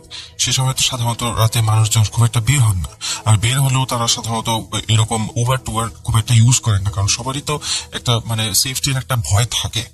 তো সেটা আমারও থাকতো, এই জন্য রাতের বেলা আমি এয়ারপোর্ট ছাড়া সাধারণত বাইরের যাত্রী খুব কমই তুলতাম। তো একদিন রাতের বেলা আমি উবার চালাতে বের হয়েছি, তখন আমার মনে আছে তখন সময়টা হবে রাতের 11:50 বা 55 এরকম একটা সময় হবে। তো আমি রাইড নেওয়ার জন্য এয়ারপোর্টের আশেপাশে কোন একটা এরিয়ার মধ্যে দাঁড়ানো। তো গাড়িতে ভালো লাগছিল না, অনেকক্ষণ যাবত বসে আছি, আজ রাইড খুব একটা পাচ্ছিলাম না। তো সেক্ষেত্রে বেশ বোরিং ফিল হচ্ছিল, তাই হাতের মোবাইলটা হাতে নিয়ে গাড়ির বাইরে গিয়ে আমি গাড়ির মধ্যেই হেলান দিয়ে দাঁড়িয়েছিলাম। তো বেশ কিছুক্ষণ পর আমি একটা রাইড রিসিভ করলাম, রাইড রিকোয়েস্ট রিসিভ করলাম। তো রাইড রিকোয়েস্টটা পাওয়ার পর আমি দেখলাম যে রাইডটা হচ্ছে মোটামুটি এমন একটা অবস্থায় যে আমি হয়তো বা ওই রাইডটা দিয়ে খুব দ্রুতই আমার বাসায় চলে যেতে পারবো। তো আমি চিন্তা করছিলাম যে ঠিক আছে, তাহলে এই রাইডটা আমি নেই, যেহেতু রিকোয়েস্ট আমার এখানে ঢুকেছে, তো অনেকক্ষণ যাবত রাইডও পাচ্ছিলাম না। তো আমি রাইডটা অ্যাকসেপ্ট করি। অ্যাকসেপ্ট করার পর আমি গাড়িতে প্রবেশ করি। গাড়িতে প্রবেশ করার পর গাড়ি স্টার্ট করি। গাড়িটা স্টার্ট করার পর আমি খেয়াল করি যে আমার মোবাইলের ব্যাটারিটা লো দেখাচ্ছে। তো আমি মোবাইল চার্জ দিতে যাব, এমন সময় আমার ফোনটাই অফ হয়ে গেল অলমোস্ট। তো আমি মানে ফোন চার্জ দিচ্ছি কিন্তু ফোন খুব একটা ওরকম ভাবে চার্জ নিচ্ছে না। দেখা যাচ্ছে যে আমি গাড়ি চালিয়ে যে ডেস্টিনেশনে যাচ্ছি, আমি যে পিক আপ পয়েন্ট আছে সেখানে যে যাচ্ছি, সেখানে যেতে যেতে মোটামুটি 5 থেকে 10 মিনিট তো লাগেই। সাধারণত একটা মোবাইল চার্জ করলে সেটা 5 থেকে 10 মিনিটের মধ্যে অন্তত 5 থেকে 6% চার্জ তো উঠবে, যদি সেটা ফাস্ট চার্জ সাপোর্টও না করে। আমারটা তো ফাস্ট চার্জ সাপোর্ট করতো, সেক্ষেত্রে এটা তো মোটামুটি 20 থেকে 30% চার্জ উঠে যাওয়ার কথা ছিল, কিন্তু সেটা উঠেনি। দেখা যাচ্ছিল আমার চার্জ ছিল তখন 2% এবং চার্জটা 3% এসে আটকে আছে, চার্জটা উঠছে না। তো আমি ডেস্টিনেশনে যাওয়ার কিছুক্ষণ পর আমার ফোনটা বন্ধই হয়ে যায়। তো আমি ড্যাশবোর্ড থেকে, আমার নতুন একটা চার্জার ছিল, আর ড্যাশবোর্ডে সবসময় চার্জার থাকতো আমার কয়েকটা করে। তো আমি ড্যাশবোর্ড থেকে চার্জার বের করে আবার চার্জ লাগিয়ে চিন্তা করলাম যাচ্ছে যেহেতু ডেস্টিনেশনে এসে গিয়েছি, তো ডেস্টিনেশন আসার পরে যেহেতু ফোন বন্ধ হয়েছে, তাই হচ্ছে ওই প্যাসেঞ্জারের কাছে হয়তো বা নোটিফিকেশন গিয়েছে যে আমি গাড়ি নিয়ে বাইরে দাঁড়ানো। তো আমি দাঁড়িয়ে আছি ফোন চার্জ দিয়ে গাড়ির বাইরে। কিছুক্ষণ পর এক মহিলা, বোরকা পরা এক মহিলা এলেন। উনি এসে আমার মানে হুট করে পেছনের দরজা খুলে গাড়িতে ঢুকে পড়লেন, আমার সাথে কোনো কথাও বললেন না। আমি গাড়িতে ঢুকে জিজ্ঞেস করলাম যে আপনি কোথায় যাবেন? তখন উনি আমাকে বললেন যে কেন, আমি তো আপনাকে অ্যাপে দেখাচ্ছে না আমি কোথায় যাব, আপনি আমাকে জিজ্ঞেস করছেন কেন এটা? তখন আমি ওনাকে বললাম যে আপা আমাকে মাফ করবেন, আমার আসলে ফোনটা বন্ধ হয়ে গিয়েছে। যেহেতু ফোনটা বন্ধ তাই আমি আসলে দেখতে পাচ্ছি না যে আপনি যাবেনটা কোথায়, আসলে আমাকে একটু বলে দিলে ভালো হয়। তখন উনি আমাকে বললেন আচ্ছা ঠিক আছে, তুমি গাড়ি চালাতে থাকো, আমি তোমাকে বলে দেবো কোথায় কোন জায়গায় টার্ন নিতে হবে। তো আমি তার কথা মতো গাড়ি চালানো শুরু করলাম। গাড়ি চালাচ্ছি আমি, গাড়ি চালাতে চালাতে কিছু দূর যাওয়ার পর উনি বারবার আমাকে হাতের ইশারায় দেখাচ্ছেন যে ওনাকে মানে কোথায় নিয়ে যেতে হবে। এরকম ভাবে যেতে যেতে এক সময় মানে উনি আমাকে টার্ন নিতে বলেন, এবং খুব বিরক্তিকর ব্যাপার যেটা সেদিন ছিল, সেদিন প্রচন্ড বৃষ্টি পড়ছিল, এবং আমি কয়েকবার চিন্তা করেছিলাম যে যেহেতু রাইড পাচ্ছি না তো আমি বাড়িতে চলে যাব কিনা, কারণ বেশ ভালো রকমের বৃষ্টি পড়ছিল। দেখতে দেখতে এমন একটা অবস্থা ছিল যে রাস্তায় পানি উঠতে শুরু করে দিয়েছে, এই টাইপের একটা বৃষ্টি ছিল সেদিন। তো বৃষ্টিতে চলতে চলতে এক সময় দেখা গেল কি পানির লেভেলটা এতটুকু রাইজ হচ্ছে যে আমার গাড়ির চাকাটা অলমোস্ট প্রায় ডুবে যাচ্ছে পানির ভিতরে। তো আর চাকা ঢুকে আমি চিন্তা করছিলাম, চাকা যেহেতু এরকম ভাবে পানিতে ডুবে যাচ্ছে, আমি বুঝতে পারছি গাড়ির সাইলেন্সারে যদি পানি ঢোকে তাহলে তো গাড়িটা বন্ধ হয়ে যাবে। বারবার এইটা নিয়ে আমি ভয় পাচ্ছিলাম যে যদি রাস্তায় গাড়ি কখনো বন্ধ হয়ে যায়, সেক্ষেত্রে আমি বা যে প্যাসেঞ্জার আমার সাথে আছেন আমরা দুজন তো গাড়িতে বসে বা কিভাবে থাকবো, আর আমি ওনাকে পৌঁছে বা কিভাবে দিব না ডেস্টিনেশনে। তো কিছুদূর যেতে যেতে মানে বারবার আমি এই টেনশন করছিলাম যে কি হয় না হয়, গাড়ি যদি আমার বন্ধ হয়েছে। এরকম টেনশন করতে করতে মহিলা আমাকে একবার কিছু দূর যাওয়ার পর একটা পাশে মানে হাতের বাম পাশে একটা মানে কাঁচা রাস্তার দিকে দেখিয়ে বললেন ওই রাস্তাটা নিতে। উনি আমার সাথে কোনো কথা বলছিলেন, জাস্ট উনি হাতের ইশারায় বলছিলেন, আর আমি ওই মিরর ভিউতে ওনাকে দেখছিলাম যে উনি আমাকে কি বলছেন। তো আমি বাম পাশের রাস্তায় গেলাম, যাওয়ার পর দেখি যে রাস্তাটা হচ্ছে মাটির রাস্তা এবং বেশ উঁচু নিচু। আমার গাড়ি রীতিমতো সেখানে ধাক্কা খাচ্ছে আর মানে জাম করছে, এরকম মনে হচ্ছে গাড়ির চাকাগুলো খুব দ্রুত ওঠানামা করছে। রাস্তাটা খুব বাজে ছিল। তো কিছু দূর যাচ্ছি, যাওয়ার পর আমি ওনাকে জিজ্ঞাসা করছি যে আপা এই রাস্তাটা তো ভালো না, এই রাস্তা দিয়ে না আসলে কি হতো না? আমি এই কথা বলে কিছুক্ষণ চুপ করে বসে রইলাম কোনো একটা উত্তরের অপেক্ষায়, কিন্তু উনি আমাকে কোনো উত্তর দিলেন না। আর যেহেতু উনি আমাকে উত্তর দিলেন না, তাই আমি মানে নিজের মতো গাড়ি চালাতে থাকলাম। এবং কিছুক্ষণ যাওয়ার পর মোটামুটি 5 থেকে 10 মিনিট যাওয়ার পর আমি ওকে জিজ্ঞাসা করলাম আচ্ছা আপা এই রাস্তায় আর কতক্ষণ আমাকে গাড়ি চালাতে হবে? তারপর উনি বললেন মানে তখন উনি কিছু বললেন না, উনি শুধু হাতের ইশারায় জাস্ট আমাকে সামনের দিকে এগোনোর জন্য ইশারা করলেন। আমিও সামনে এগোচ্ছি। তো এগোতে এগোতে কিছু দূর যাওয়ার পর আমি একটা মানে মাজার শরীফের মতো দেখতে পাই। তো উনি মাজার শরীফের কাছে এসে আমাকে আমার পিঠে হাত রাখেন, মানে গাড়ি থামানোর জন্য বলেন। আমি অবাক হয়েছি যে উনি মুখে কোনো কথা বলছেন না, কিন্তু উনি মানে হাতের ইশারায় এই যে গাড়ি থামাতে হবে সেটা আমার পিঠে হাত রেখে বলছেন, কোথায় যাবেন না যাবেন, কোথায় টার্ন নিতে হবে সেটা মুখে না বলে আমাকে উনি মানে হাতের ইশারায় বলছেন। নর্মালি তো ব্যাপারটা এরকম হয় যে আমরা যদি মানে যখন কোনো রিক্সায় উঠি, যদি রিক্সাওয়ালা আমাদের গন্তব্য না চিনে থাকেন তাহলে আমরা ওনাদেরকে বলে দিচ্ছি আপনি হাতে ডান দিকে যান, এখন বায়ে যান, এখন সোজা যান, এটা ওনাদেরকে আমরা বলে দিই। কিন্তু ওই মহিলা আমাকে এইসব কিছুই বলছিলেন না, উনি শুধু হাতের ইশারায় আমাকে মানে দেখিয়ে দিচ্ছিলেন যে দিকে যেতে হবে। আমি ভাবছিলাম হয়তো উনি কথা বলতে খুব একটা পছন্দ করেন না, তো সেক্ষেত্রে উনি যেভাবে আমাকে ইশারা করছিলেন সেভাবেই চালাচ্ছিলাম। তো ওই মাজারের সামনে গিয়ে থামলাম। থামার পর আমি ওনাকে বললাম যে ঠিক আছে তাহলে এখন আমার ভাড়াটা আমাকে মিটিয়ে দিন, আমি এখন চলে যাই। তখন উনি তখন আরেকবার বললেন, ওই আমি গাড়ি ওঠার পর যখন ওনাকে জিজ্ঞাসা করেছিলাম যে আপনি কোথায় যাবেন, তারপর উনি ফার্স্ট টাইম আমার সাথে তখন কথা বললেন। তো কথা বলার পর উনি আমাকে বললেন যে তুমি এখানে দাঁড়াও, আমি কিছুক্ষণ পর আবার ফিরে আসছি, তখন এই গাড়ি দিয়ে আমি আবার আমার বাসায় চলে যাব, যেখান থেকে আমাকে পিক আপ করেছো সেখানেই আমাকে নামিয়ে দিয়ে আসবে। তো আমি উনার কথা মতো সেখানে দাঁড়ালাম, চিন্তা করলাম হ্যাঁ ঠিক আছে অসুবিধা নেই, সেখানে যাওয়ার মানে উনার যেখানে গন্তব্য সেখান থেকে আমার বাসা খুব কাছে, তাহলে এখান থেকে যদি যাই তাহলে আমি এক্সট্রা একটা ইনকামও করতে পারছি, কারণ আমার এক্সট্রা টাকার বেশ দরকার ছিল। আমার কাছে সেভিংস কিছু ছিল, কিন্তু এটা মাসের শুরু ছিল। আমার আজও মনে আছে তারিখটা ছিল 2 তারিখ, আর 5 তারিখের মধ্যে আমার বাসা ভাড়া, বিদ্যুৎ বিল, গ্যাস বিল, ইউটিলিটিস বিল যা কিছু আছে সবকিছু দিতে হয়। বোনেরা লেখাপড়া করছে, তাদের টিচারের খরচ দিতে হয়, সবকিছু দিতে হয়। আমি তো সারা মাস গাড়ি চালিয়ে কিছু টাকা সেভ করে রাখতাম এই সমস্ত খরচাদের জন্য, বাসার খরচের জন্য। তারপরও কিছু টাকা আমার কাছে কম পড়ছিল, তাই আমি চিন্তা করছিলাম যে আজ কিছুক্ষণ বেশি সময় গাড়ি চালাই।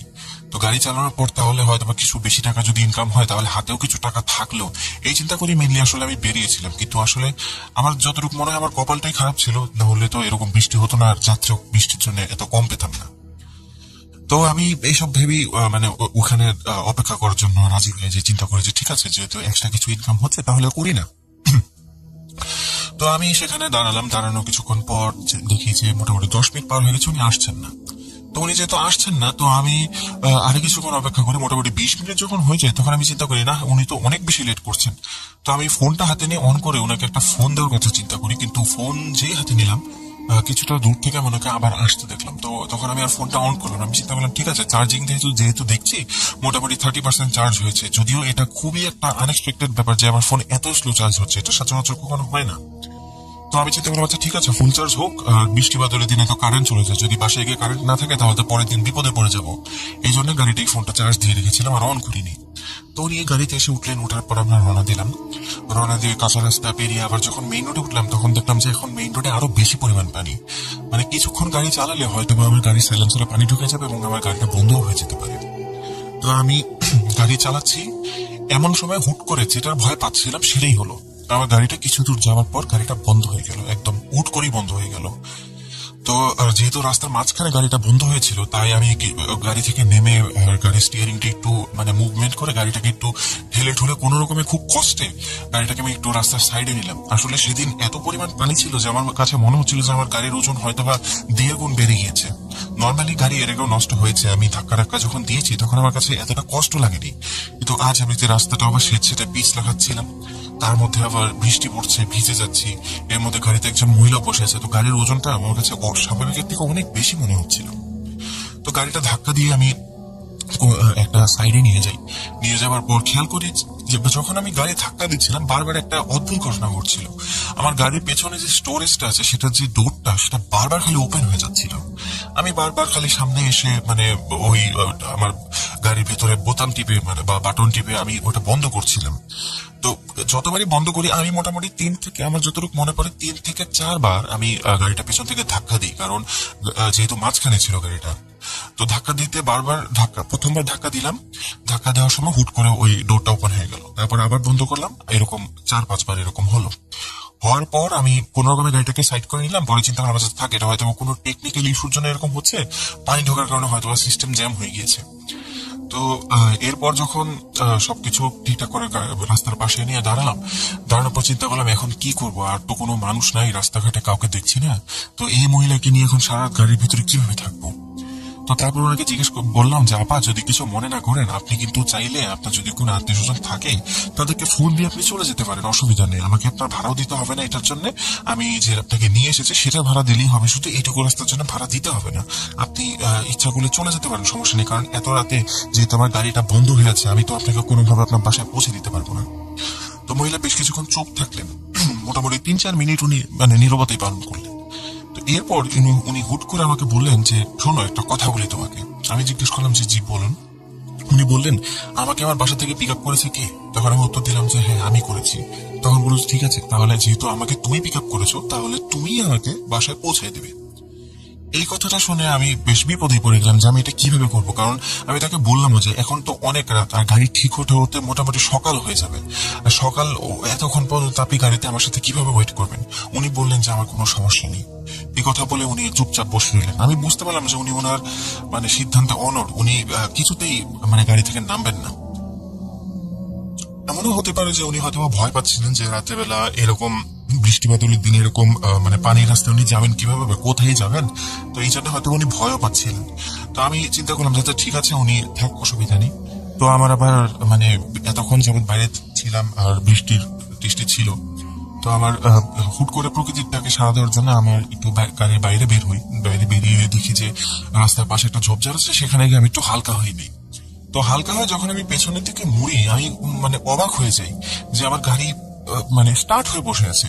যেখানে আমার গাড়িকে আমি বহুতবার সেলফ দিয়েও মানে স্টার্ট করার চেষ্টা করেছি, কিন্তু স্টার্ট হয়নি। বা আমি আমার কাছে যতটুকু মনে হচ্ছে যে গাড়ির ব্যাটারিও ডেড হয়ে গিয়েছে, মানে গাড়ির কোনো, আমি যে সেলফ দিচ্ছি গাড়ির কোনো প্রতিক্রিয়াই নেই, মানে স্টার্ট হওয়া তো দূরের কথা, কোনো সাউন্ডও হচ্ছে না। তো হুট করে গাড়িটাকে এভাবে অন দেখে, হেডলাইট অন, আবার দেখি যে ভেতরে ইঞ্জিনও চালু হয়ে আছে। আমি এসব দেখে মানে খুব অবাক হয়ে যাই যে এটা কিভাবে সম্ভব, এটা এমন কিভাবে হলো যে গাড়িটা, যে গাড়ি আমি এতক্ষণ ট্রাই করলাম স্টার্ট করার জন্য, সেটা কিভাবে হুট করে স্টার্ট হয়ে গেলো। এমন না যে বৃষ্টি কমে গিয়েছে বা হচ্ছে রাস্তার পানি কমে গিয়েছে, রাস্তা থেকে পানি নেমে গিয়েছে, যার কারণে হয়তো গাড়ির ভেতর থেকে পানি নামার কারণে গাড়িটা স্টার্ট হয়েছে, এমনও কিন্তু ছিল না।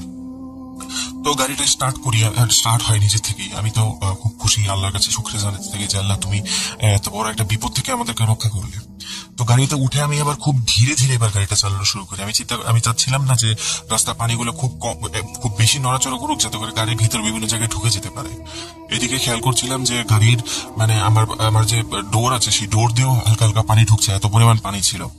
তো আমি গাড়ি চালাতে চিন্তা করছি, আবার যেহেতু পানির লেভেল আরো বেড়ে যাচ্ছে, আবার না কখন গাড়িটা বন্ধ হয়ে যায়। এরকম ভয় পেয়ে আমি ধীরে ধীরে সামনের দিকে অগ্রসর হচ্ছি। স্পিড বেশ কম, মোটামুটি আমার যতটুকু মনে হয় 20-25 কিলোমিটার মতো স্পিড ছিল আমার তখন। তো গাড়ি চালাতে হুট করে আবার একই কাজ হলো, যেটা ভয় পাচ্ছিলাম সেটাই হলো, গাড়িটা আবার রাস্তায় বন্ধ হয়ে গেল। রাস্তায় আবার বন্ধ হয়ে যাওয়ার পর আমি তখন বেশ নিরাশ হয়ে গেলাম। বারবার আল্লাহকে বলছিলাম যে আল্লাহ, এটা কোন বিপদে ফেললে আজকে, এরকম কিভাবে কি করব, আমার শরীরটা আমার চলছে না। একে তো বৃষ্টি ভিজেছি, ঠান্ডাও লাগছে, মাথা মুছতে পারিনি, নাক দিয়ে পানি পড়ছে, আর খুব হাঁচিও আসছে, আর খুব ঘুমও ধরছে আমার, কারণ বোরিং লাগছে খুব। শুধু এভাবে কিভাবে বসে থাকা যায়। তো এই কারণে আমি চিন্তা করলাম যে এখন যদি বাসায় একটু ঘুমাতে পারতাম তাহলে হয়তো খুব শান্তি পেতাম, কিন্তু সেটাও হলো না। গাড়িটা বন্ধ হয়ে পড়েছে। আমি তখন ওনাকে আবার বললাম যে আপা, আপনি কিন্তু চাইলে আসলেই চলে যেতে পারেন, কারণ আপনি তো দেখতেই পাচ্ছেন যে আমার গাড়িটা বারবার বন্ধ হয়ে যাচ্ছে। আর যেহেতু এটা বারবার বন্ধ হয়ে যাচ্ছে, সামনে পানি বেশি, বৃষ্টি আরো বাড়ছে। এতক্ষণ যেরকম বৃষ্টি পড়ছিল তার থেকেও অনেক বেশি বৃষ্টি এখন হচ্ছে।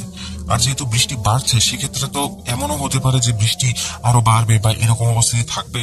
আর যদি বৃষ্টি এরকম থাকে আর রাস্তায় পানিও এরকম থাকে, তাহলে তো গাড়ি স্টার্ট হয়েও কোনো লাভ নেই। কারণ হচ্ছে গাড়ি স্টার্ট হলে কিছুক্ষণ পর আবার বন্ধ হয়ে যাবে, যেটা একটু আগে হলো। এরকম বারবার বন্ধ অন হলে তো আমাদের গন্তব্যে পৌঁছাতে আজকে সারা রাত লেগে যাবে। তো উনি কোনো কথাই বললেন না, জাস্ট হাতের ইশারায় আমাকে যতটুকু বললেন যে চুপ থাকতে বললেন। তো এখন তো এই গাড়ির ভিতরে উনি আর আমি দুজনই চুপচাপ বসে আছি, ভাল লাগছিল না। আমি তখন চিন্তা করলাম যে মোবাইলটা অন করে মোবাইলটা চালাতে থাকি, যদি একটু ভালো লাগে। তো যখনই মোবাইলে হাত দিতে যাব, তখন উনি আমাকে বললেন, তুমি কি করো, আমার সম্বন্ধে জানতে চাইলেন। তখন আমি বললাম যে আমি তো যেহেতু উবার চালাচ্ছি, তাহলে তো অবশ্যই উবার ড্রাইভার। তখন উনি আমাকে বললেন যে না, তুমি তো উবার চালাচ্ছ, ঠিক আছে, এটা ফ্যামিলির জন্য চালাচ্ছ, কিন্তু এমনিতে তোমার পেশাটা কি, তুমি কি লেখাপড়া করছো নাকি কোনো চাকরির বাইরে এটা কি পার্ট টাইম হিসেবে করছো কিনা। আমি আসলে এমন কোনো মানুষ ছিলাম না যে একটা অপরিচিত মানুষ আমার কাছে কোনো কিছু জানতে চাইলেই আমি তার কাছে সেটা বলে দেবো বা জিনিসপত্র খুব একটা শেয়ার করবো। আসলে মানুষ হিসেবে বেশ ইন্ট্রোভার্ট টাইপের একটা মানুষ। আমি খুব কথাবার্তা খুব একটা বলতে চাই না বা বলতে পারিও না, আসলে মানুষের সাথে মিশতে পারি না খুব একটা আমি। তো যেহেতু মিশতে পারি না, তাই দেখা যায় যে প্রয়োজন ছাড়া কারোর সাথে তেমন একটা কথা বলিও না। যতগুলো প্যাসেঞ্জার আমি আমার এখানে রাইড শেয়ারিং সাথে উঠাই, তাদেরকে আমি জাস্ট ডেস্টিনেশনটা কখনো যদি প্রয়োজন পড়ে তাহলে জিজ্ঞাসা করি, আর প্রয়োজন না পড়লে অ্যাপে যদি দেখাতে থাকে, অ্যাপে তো নর্মালি দেখায়, যদি কোনো কারণে জিজ্ঞেস করতে হয় সেক্ষেত্রে জিজ্ঞেস করে নি। কারণ অনেক সময় অনেকে করতো কি, ডেস্টিনেশনটা মিডওয়েতে চেঞ্জ করে দিত, তখন রিজন জিজ্ঞেস করতে হতো। সেক্ষেত্রে হচ্ছে আমি তাদের সাথে টুকটাক কথাবার্তা বলতাম, যতটুকু না বললেই না। তো উনি আমাকে জিজ্ঞেস করতে থাকেন যে আমি কি করি। তখন আমি বললাম যে আমি একজন ছাত্র, বর্তমানে আমি বিএসসি সেকেন্ড ইয়ারে পড়ছি। তখন উনি আমাকে বললেন যে তোমার বাবা মা কয়জন আছে ফ্যামিলিতে। আমি বললাম যে আমার বাসায় আছে আমার মা, আমার 3 বোন। তখন উনি জিজ্ঞাসা করলেন যে তোমার বাবার খবর কি, তোমার বাবার কথা তো বললে না। তখন আমি বললাম যে আজ থেকে কয়েক মাস আগে আমার বাবা স্ট্রোক করে মারা গিয়েছিলেন। মোটামুটি 20 দিনের মতো আইসিইউতে থাকার পর উনি আল্লাহর কাছে চলে যান। তখন উনি বেশ কিছুক্ষণ চুপ থাকেন। উনি চুপ করে বলেন যে আচ্ছা, তুমি যে এই বৃষ্টিবাদলের দিনে উবারটা চালাতে বের হয়েছো, সাধারণত মানুষ এরকম করতে চায় না, তো তুমি কেন বের হো, তোমার কি কোনো সমস্যা আছে বা তোমার লাইফে কি কোনো প্রবলেম আছে। তখন আমি তাকে বললাম যে খুব সহজ ভাষাতে উত্তর দিলাম যে প্রবলেম তো সবার লাইফেই থাকে, কারো লাইফে কম, কারো লাইফে বেশি। এখন দেখা যায় যে প্রবলেমের মানে ধরনগুলো আলাদা, কারো দেখা যায় টাকার সমস্যা আছে, কারো আবার দেখা যায় যে সুস্থতা নিয়ে সমস্যা আছে, এরকম বহুত প্রবলেম এক একজনের লাইফে এক একটা থাকে। তো আমি তাকে সেভাবে বুঝিয়ে বললাম যে সবার লাইফে প্রবলেম থাকে, আমার লাইফে প্রবলেম আছে, বিভিন্ন ধরনের প্রবলেম। তখন উনি বললেন যে না, আমি তোমাকে বিভিন্ন প্রবলেমের কথা জিজ্ঞেস করিনি, আমি তোমাকে জিজ্ঞেস করলাম যে এই মুহূর্তে তোমার জীবনে কি ধরনের সমস্যা আছে। তো উনি যখন আমাকে এটা জিজ্ঞাসা করলেন তখন আমি বেশ অবাক হলাম যে উনি আমার কাছে এত কথা জানতে চাইছে কেন।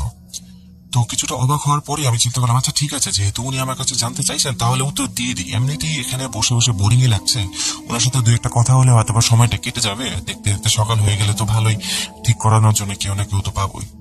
তার সাথে কথা বলতে বলতে এক সময় খেয়াল করি যে আমার পেছন থেকে মানে একটা হেডলাইটের আলো এসে পড়ছে। আমি খুব আগ্রহ নিয়ে পিছের দিকে তাকে চিন্তা করি যদি কেউ আসে তাহলে তো তার কাছ থেকে সাহায্য নিতে পারবো, আর সাহায্য নিতে পারলে তো দেখা যাবে যদি গাড়িটা স্টার্ট করতে পারি তাহলে কিছু দূর তো যেতে পারবো। এই চিন্তা করতে করতে যখন পেছনের দিকে তাকে তখন দেখি এক ভাই মোটরসাইকেলে করে আসছেন, এবং কিছু দূর আসার পরে আমাদের একটু কাছাকাছি আসার পরে মোটামুটি আমাদের থেকে 20-30 মিটার দূরে থাকা অবস্থায় ওনার মোটরসাইকেলটা বন্ধ হয়ে যায়। তো ওনার মোটরসাইকেল বন্ধ হয়ে গেলে উনি করে কি, মোটরসাইকেলটা যেহেতু মোটরসাইকেল, হাতে ধাক্কা দিয়ে উনি আস্তে আস্তে নিয়ে যেতে থাকেন।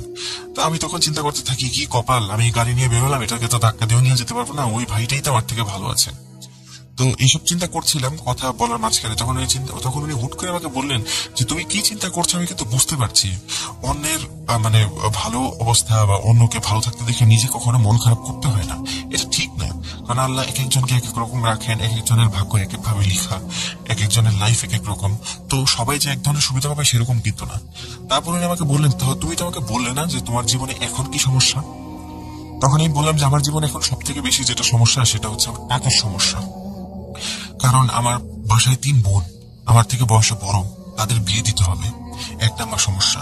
বিয়েতে তো অনেক খরচাদি, আজকালকার দিনে টাকা পয়সার মানে কোনো মূল্যই নেই, বিয়ে দিতে হবে, অনেক খরচাদি আছে। 3 বোন, 3 জনের বিয়ে দিতে তো অনেক টাকা লাগবে। আর একটা জিনিস হচ্ছে আমার বাবা আমার মানে সবসময় এটাই বলেছেন আমার মাকে যাতে সবসময় খেয়াল রাখে, উনি যাওয়ার আগে দিয়েও এটা বলে গিয়েছিলেন, যতটুকু কথা উনি বলতে পেরেছিলেন আইসিইউতে থাকা অবস্থায় ওই সময় উনি বলে গিয়েছিলেন যে আমার মাকে যেন খুব ভালোভাবে দেখে রাখি। তো মায়ের প্রতিও তো সন্তান হিসেবে আমার কিছু দায়িত্ব আছে, তাকেও তো দেখাশোনা করার জন্য, দেখভাল করার জন্য আমার মোটামুটি টাকার প্রয়োজন আছে। তো উনি আমাকে বললেন এছাড়া কি আর কোনো সমস্যা তোমার আছে। তখন আমি বললাম যে না, টাকার সমস্যা ছাড়া বর্তমানে আলহামদুলিল্লাহ আর কোনো সমস্যা নেই, পরিবারের সুখ শান্তি সবই আল্লাহর রহমতে আছে। তখন উনি আমাকে এমন একটা কথা বললেন যেটা মানে আমি শুনে খুবই অবাক হয়ে গেলাম। উনি আমাকে বললেন আচ্ছা তোমার তো আরো একটা সমস্যা হচ্ছে যেটা কথা তুমি আমাকে বললে না। তখন আমি বললাম যে না না, আমার আসলে বলার মতো আর কোনো সমস্যা এই মুহূর্তে নেই। তো উনি আমাকে তখন বললেন যে না তোমার একটা সমস্যা আছে, তুমি যেহেতু বলছো না আমি বলি তোমাকে। তখন আমি বললাম জি হ্যাঁ বলুন। উনি বললেন যে আমি দেখলাম কিছুক্ষণ আগে যখন বাইরে গেলে তখন তুমি কিছুটা খোঁড়াতে গেলে, তোমার ডান পায়ে মনে হয় কোনো সমস্যা আছে তাই না। তখন আমি বেশ অবাক হলাম যে এটা উনি লক্ষ্য করেছেন, তাহলে যেহেতু আমি বাইরে গিয়েছেন উনি লক্ষ্য করেছেন, যদিও উনি কথা বলছেন না কিন্তু সবকিছু লক্ষ্য ঠিকই করছেন। তো তারপর ওনাকে বললাম যে হ্যাঁ এটা আমার ছোটবেলা থেকে সমস্যা, অনেক ডাক্তার চিকিৎসক সবকিছু দেখিয়েছে, অনেক টাকা পয়সাও খরচ হয়েছে এটার জন্য, কিন্তু সব ডাক্তার বলেছে যে এটা চিকিৎসাযোগ্য কোনো সমস্যা না, এটা হচ্ছে জন্মগত সমস্যা, এটা কখনোই ঠিক হবে না।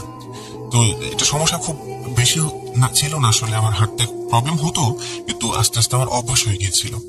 তো উনি আমাকে বললেন ঠিক আছে অসুবিধা নেই, আমি আল্লাহর কাছে দোয়া করবো তোমার সমস্যাগুলো যাতে সলভ হয়ে যায়। তো এই কথা বলে উনি আবার চুপ করে গেলেন, আর আমি আমার মতো কিছু কথা বলতে থাকলাম, বলতে বলতে একসময় থেমে গেলাম, কারণ একা একা কতক্ষণ কথা বলা যায়। তারপর আমার যেহেতু ঘুম পাচ্ছিল আমি একটু গাড়ির সিটের মধ্যে হেলান দিয়ে সিটটা একটু পিছের দিকে মুভ করে আমি একটু হেলান দিলাম সিটের দিকে হেলান দিয়ে আমি হুট করে ঘুমিয়ে যাই। তো ঘুম থেকে উঠে আমি হচ্ছে মানে আমার গাড়ির জানালার মধ্যে একটা টোকা শুনে, তো টোকা শুনে দেখি যে হাইওয়ে পেট্রোলিং এ যে পুলিশগুলো যায় তারা গাড়ি থামিয়ে আমাকে জিজ্ঞেস করছে যে ভাই তুমি গাড়ি এখানে দাঁড় করেছো কেন, মেইন রোডে দাঁড় করেছো কেন।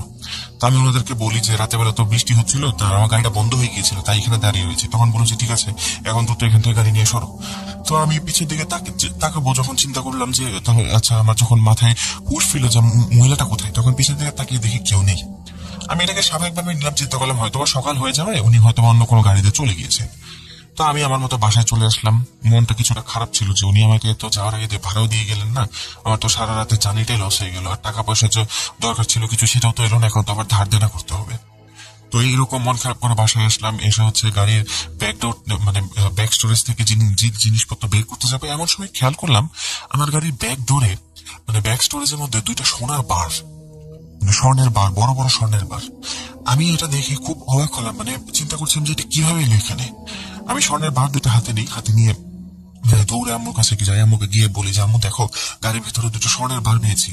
তখন আম্মু স্বর্ণের বার দেখার থেকে আগে আম্মু যেটা খেয়াল করে সেটা হচ্ছে আমার পা। আম্মু বললেন কি ব্যাপার, তুমি পা সোজা অবস্থায় কিভাবে দৌড়ে এলে? আমি তখন খেয়াল করি যে আসলেই তো আমার পা তো আর বাঁকে নেই, আমি তো সোজা অবস্থায় দৌড়ে আসলাম, আমার পা ঠিক হয়ে গিয়েছে। আমি চিন্তা করতে থাকি যে এটা কিভাবে সম্ভব, যে ডাক্তাররা এত চেষ্টা করেও যেখানে আমার পা ঠিক করতে পারেননি সেখানে এই মহিলা জাস্ট বললেন যে উনি দোয়া করবেন, কিভাবে আমার পা ঠিক হয়ে গেল। আর উনার সাথে দেখা হওয়ার পরে আমার পাটা ঠিক হলো, এটা কিভাবে সম্ভব, উনি কে ছিলেন? আমি বারবার চিন্তা করতে থাকি। তখন আম্মু বললেন ঠিক আছে তোমার পা ঠিক হয়েছে, এটা আল্লাহর কাছে হাজার হাজার শুকরিয়া, কিন্তু এই যে সোনার বার 2টা আছে এই 2টা কিন্তু উনার আমানত, তো ওনাকে ফোন করে এই বার 2টো ওনাকে দিয়ে দাও, হয়তো উনি ভুলে এই 2টা রেখে গিয়েছেন এখানে। তো আমি মানে ডেস্ক থেকে মোবাইল নিতে ভুলে গেছিলাম, তো মোবাইল নিয়ে আসার পরে মোবাইলটা অন করার পরে আমি যে রাইডটা নিয়েছিলাম সেই নাম্বারে ফোন দেওয়ার পরে এক মহিলা ফোন রিসিভ করেন। ওনাকে যখন জিজ্ঞেস করি যে আপা আপনি তো কাল আমার সাথে রাতে মানে রাইড শেয়ার করেছিলেন, উবার গিয়েছিলেন, তো আপনার কোনো কিছু জিনিস আমার গাড়িতে মানে পড়ে আছে, আমি সেগুলো আপনাকে কি দিয়ে যাবো আজকে? উনি আমাকে বললেন মানে কি পড়ে আছে তোমার গাড়িতে? তখন আমি বললাম যে কি পড়ে আছে সেটা আমি আপনাকে বাসায় এসে দিই।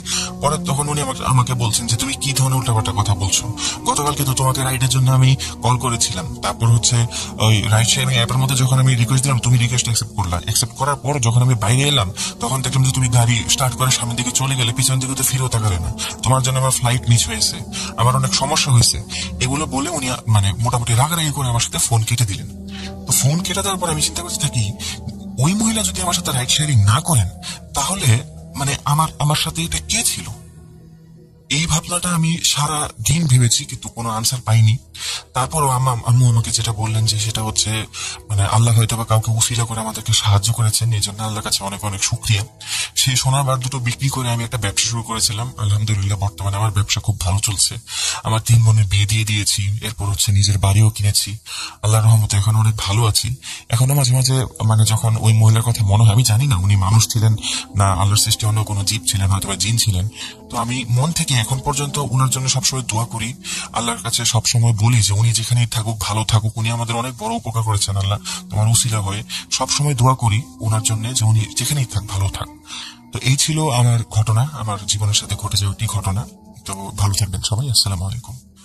তো সামিন ভাইয়ের ঘটনা এই পর্যন্তই ছিল, উনি এভাবে ওনার ঘটনাটি শেষ করেছেন। আশা করি আপনাদের কাছে ঘটনাটি ভালো লেগেছে। তো ফিরে আসবো নতুন কোন এপিসোডে নতুন কোন ঘটনা নিয়ে, ততদিন পর্যন্ত আপনারা সবাই ভালো থাকবেন এবং সুস্থ থাকবেন, মোস্ট ইম্পর্টেন্টলি ভূত.com এর সাথে থাকবেন। আজ আমি বিদায় নিচ্ছি, আমি কোনো সময় ফিরে আসবো। আসসালামু আলাইকুম, আল্লাহ হাফিজ।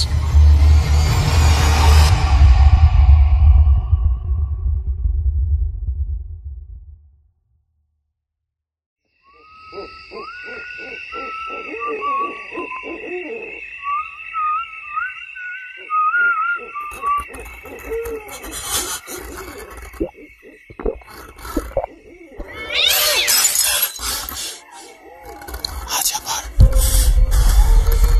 শুনতে পাচ্ছেন শব্দটা? আমার আয়নার ভেতরে রোজ এভাবেই আসে।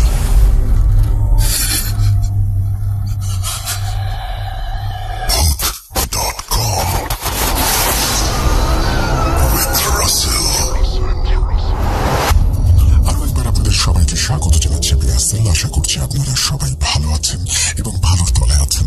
আমিও ভালো আছি আর ভালোর তলে আছি। আমরা এখন কোনো কথা না বাড়িয়ে চলে যাব দ্বিতীয় অডিও ক্লিপে।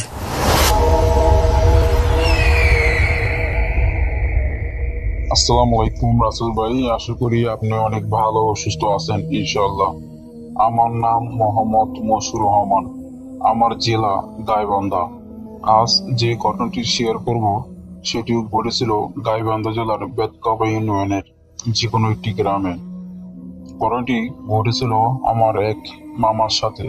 আমার মামার নাম শাহ আলম। ঘটনাটি ঘটেছিল 2010 সালে। তার সাথে যেভাবে ঘটেছিল আমি সেইভাবে বলার চেষ্টা করব, কেননা তার মুখ থেকে আমি ঘটনাটি সংগ্রহ করেছি ও শুনেছি। বেশি কথা না বলি ঘটনাটি শুরু করা যাক ইনশাআল্লাহ। আমার মামা আর আমার মামা চাচাতো ভাই, তারা দুজন যখন মাদ্রাসায় ভর্তি হয় তার কিছুদিন পরে তারা নিয়ত করে যে বাড়ি যাবে। এখন হুজুর বলতেছে যে বাড়ি যাওয়া যাবে না এখন, মানে সারাদিন আর কি মাদ্রাসার ভিতরে আটকে রাখে, তাদেরকে ছাড়ে না। তখন তারা নিয়ত করে যে আমরা কৃষক করার কথা বলে রাতে 2টার পরে বাইরে বাইরে বেরাবো, এই সুযোগে আমরা পাওয়া যাব মাদ্রাসার থেকে।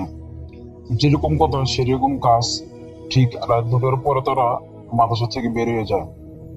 আর যেদিক দিয়ে বের হয়ে যে আসবে এরপর রাস্তাটার একটু বর্ণনা দিয়ে দিই আপনাদেরকে। এই দুই পাশে আছে হলো বট গাছ, বড় বড় বট গাছ ও একটা কালী মন্দিরও আছে ওই জায়গায়, আর হলো কিছু বাড়ি ঘর আছে। 2010 সালের ঘটনাটা, 2010 সালে আরো ভয়ানক ছিল ওই জায়গাটা, এখন একটু আপডেট হয়েছে। যাক, এত কথা না বলি। পরে তারা মাদ্রাসা থেকে বাড়ায়, যখন মাদ্রাসা থেকে কিছুটা পথ আসে, যখন কালী মন্দির পার হয়ে ধান ক্ষেতের পাশাপাশি আসে, মানে রাস্তার সাথে ধান ক্ষেতের মাটির রাস্তা ছিল, তখন থেকে তারা যে তাদের সামনে একটি লাশ শুয়ে রয়েছে, সাদা কাপড় পরেন না, লাশ শুয়ে রয়েছে রাস্তার মাঝামাঝি, একদম মাঝখান দিয়ে শুয়ে রয়েছে। তখন তারা ভাবলো কিলো ওটা কি শুয়ে রয়েছে, তারা দেখে যে লাশ শুয়ে রয়েছে। পরে তারা ডরায় যায়, ডরায় যাওয়ার পরে আবার তারা যেহেতু মাদ্রাসায় বেশ কিছুদিন পড়ছিল আর কি, তাদের ভিতরে সাহস আসে ও তারা সুরে পড়তে থাকে। পরে আবার চিন্তা করে মাদ্রাসায় এখন যাওয়া যাবে না, যেহেতু আমি বাই হয়ে আইছি, আজকে যাবো আজকে বাড়ি। পরে আপনার আপনার যে রাস্তার যে সাইড থাকে সেই সাইড দিয়ে তারা কেটে যায়, মানে যে লাশটা শুয়ে রয়েছে লাশটার উপর দেওয়া যায় না, সাইড দিয়ে কেটে যায়, একটু নিচে নামিয়ে সাইড দিয়ে যায়। এরকম করে আবার কিছুটা পথ যায়। তারপরে আপনার এই দাদাকে আবার সামনে হলো বিশাল বড় এক সাপ শুয়ে রয়েছে, পুরো রাস্তার মাঝামাঝি আবার ওইরকম শুয়ে রয়েছে সাপ। পরে আবার সেম ওইভাবেই তারা কেটে যায়, মানে পার হয়ে যায়। তারপরে বেশ কিছুটা পথ হাঁটার পরে তাদের সাথে অদ্ভুত টাইপের কিছু ঘটনা ঘটে, ভয়ানক ঘটনা ঘটে। কেউ দেখে যে সাইডে দাঁড়া রয়েছে, কালো ছায়ার মতো দাঁড়িয়ে রয়েছে, আবার সাপ দেখা যাইতেছে। আবার তাদের মনে হচ্ছিল কি যে পেছন সাইড দিয়ে কেউ পেছন পেছনে কেউ আইতেছে, এরকম কিছু ঘটনা ঘটে। যেহেতু তারা দুজন ছিল, সাহস পেয়েছে, আমার মাদ্রাসার ছাত্র ছিল। পরে যখন বাড়ির আশেপাশে আসে তখন ভাবি যে রাতে তো অনেক হয়ে গেছে, এখন বাইরে গেলে যদি ডাকাডাকি করি তাহলে বুঝবে যে আমরা এখন পলাই আইছি, তাহলে আবার মার দিবে আমাদেরকে। তখন তারা কি করে, চিন্তা করে যে যেমন আমাদের ওখানে বিশাল বড় ধান ক্ষেতের ধান যে গাড়ে পানি দেয়, সেচ দিয়ে পানি দেয়, সে একটা ঘর আছে। চিন্তা করে আজকে ওই ঘরে কাটাবো, আজকে সারা রাত আজকে ওই ঘরে থাকবো, সকালে উঠতে বাড়ি যাবো, বলবো যে মাদ্রাসা থেকে ছুটি দিয়ে দিছে।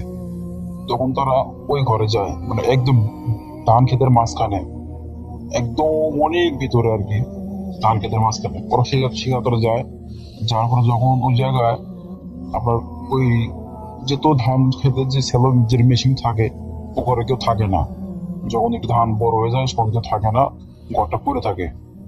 তখন তারা সেখানে ঘুমায়, ঘুমানোর কিছুক্ষণ পরে টকটক টকটক আওয়াজ আসে দুয়ারে। যখন আবার দুয়ারটা খুলে দেখে কিছুই নাই, আবার যখন শুয়ে পড়ে আবার টকটক টকটক করে আওয়াজ হয়। আবার যখন আপনার খুলে দেখে কিছুই নেই, আবার কিছুটা পরে আবার যখন ঘুমায় যেতে রয়েছে আমার সেম একই ঘটনা, যে টকটক টকটক করে আওয়াজ হয়। পরে আমার যখন খুলে দেখে একটা সাদা এই কালা বিলেই দাঁড়িয়ে রয়েছে। তখন তিনি কি করে, আগে ঠেলায় ডাইন বন্ধ একটা লাথি মারা যায়। যখন ডান বন্ধ লাথি মারে সখন ছিল একটা বিলাই, যখন লাথি মারার পর দেখে কি সেখানে 2টা বিলাই হয়ে গেছে। তখন তিনি চিন্তা করে নিশ্চয়ই এটা কোনো শয়তান। তখন তিনি আবার বাম বন্ধ লাথি মারা শুরু করে, দেখে একটা কমে গেছে। মানে এরকম হাতের সাথে সারা রাত অদ্ভুত টাইপের কিছু ঘটনা ঘটে। যেমন তাদেরকে অনেক দৌড়ায়, মানে পরে তারা দৌড়ে থেকে যখন দৌড়ে বাই হয়ে আসে তাদের পিছনে পিছনে শিয়ালের মতো ও বিলাই দৌড়ায়, মানে অদ্ভুত টাইপের কিছু ঘটনা ঘটে। তারপরও তারা কি বাড়ি আর আসে না, আমার অন্য জায়গায় জায়গায় বসে থাকে। এইভাবে মানে তারা সারা রাত কাটায়, ওখানে ওখানে দৌড়ে দৌড়ে সারা রাত কাটায়, তাও বাড়ি আসে না, যে মারে বাকিরা যদি নানা যদি মারে এই কারণে আসে না। পরে এইভাবে তারা সকালবেলায় ওই আমার কখন যেন ওই তারা এই সকালে রাগ দিয়ে ফজরের রাগ দিয়ে আবার ওই মিশিং ঘরে যায়, গিয়ে ওখানে যে শুয়ে পড়ে সারা মূল্য, মানে আমাদের গ্রামে সারা মূল্য ঘুরে আনি আর কি, ঘুরে ফিরে আসি ওখানে আর কি আবার ঘুমায়। যখন ফজরের আজান দেয় তখন তারা ঘুমায় যায় ওখানে আর কি, ফজরের আগের থেকে যায় ওই জায়গায় ঘুমায়। আবার পরে যখন সকালে অনেকেই যেহেতু ধান খেত দেখতে যায়, যা দেখে যে ওখানে গুঙ্গনের আওয়াজ, যে দেখে গুঙ্গনের আওয়াজ পরে যখন আশেপাশ থেকে মানুষ ডাক দেয় ও যায়, যে দেখে তাদের শরীরে অতিরিক্ত জ্বরের কারণে তারা এরকম গঙ্গাইতেছিল, শব্দ করতেছিল। ও তাদেরকে বাড়ি আনা হয়, আনার পরে ঝাড়ফুঁক করা হয় ও তাদের মুখ থেকে শোনানো হয় যে কি হয়েছিল। তারা সবকিছু আর কি বলে এইভাবে হয়েছিল আমাদের সাথে। এটাই ছিল আমার ঘটনা আর আমার মুখ থেকে শোনানো। জানি না আপনাদের কিরকম লাগবে, যদি ভালো লাগে তাহলে ইনশাল্লাহ আসল ভাই আপনার শেয়ার করবেন ইনশাল্লাহ। আর এটা একটি সত্য ঘটনা।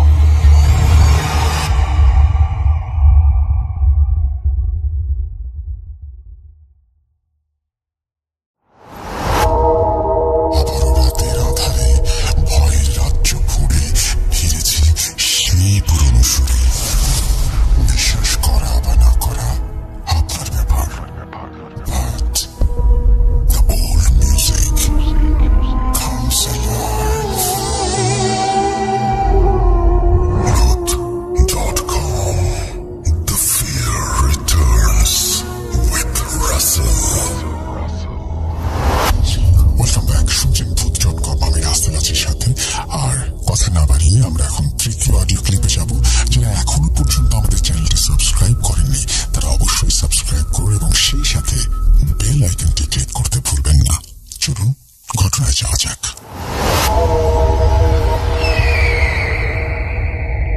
আসসালামু আলাইকুম রাসেল ভাই এবং প্রিয় শ্রোতা বন্ধুরা, আশা করি আপনারা সকলে ভালো আছেন এবং সুস্থ আছেন। আমি মোহাম্মদ সাবিত আলম বলছি ময়মনসিংহ বিভাগ থেকে। আমি আজকে আপনাদের সামনে হাজির হয়েছি নতুন একটি ঘটনা নিয়ে, যে ঘটনাটি আমি কালেক্ট করেছি আমার ভার্সিটির একটা জুনিয়রের কাছ থেকে। ওর নাম হচ্ছে শাহরিয়ার।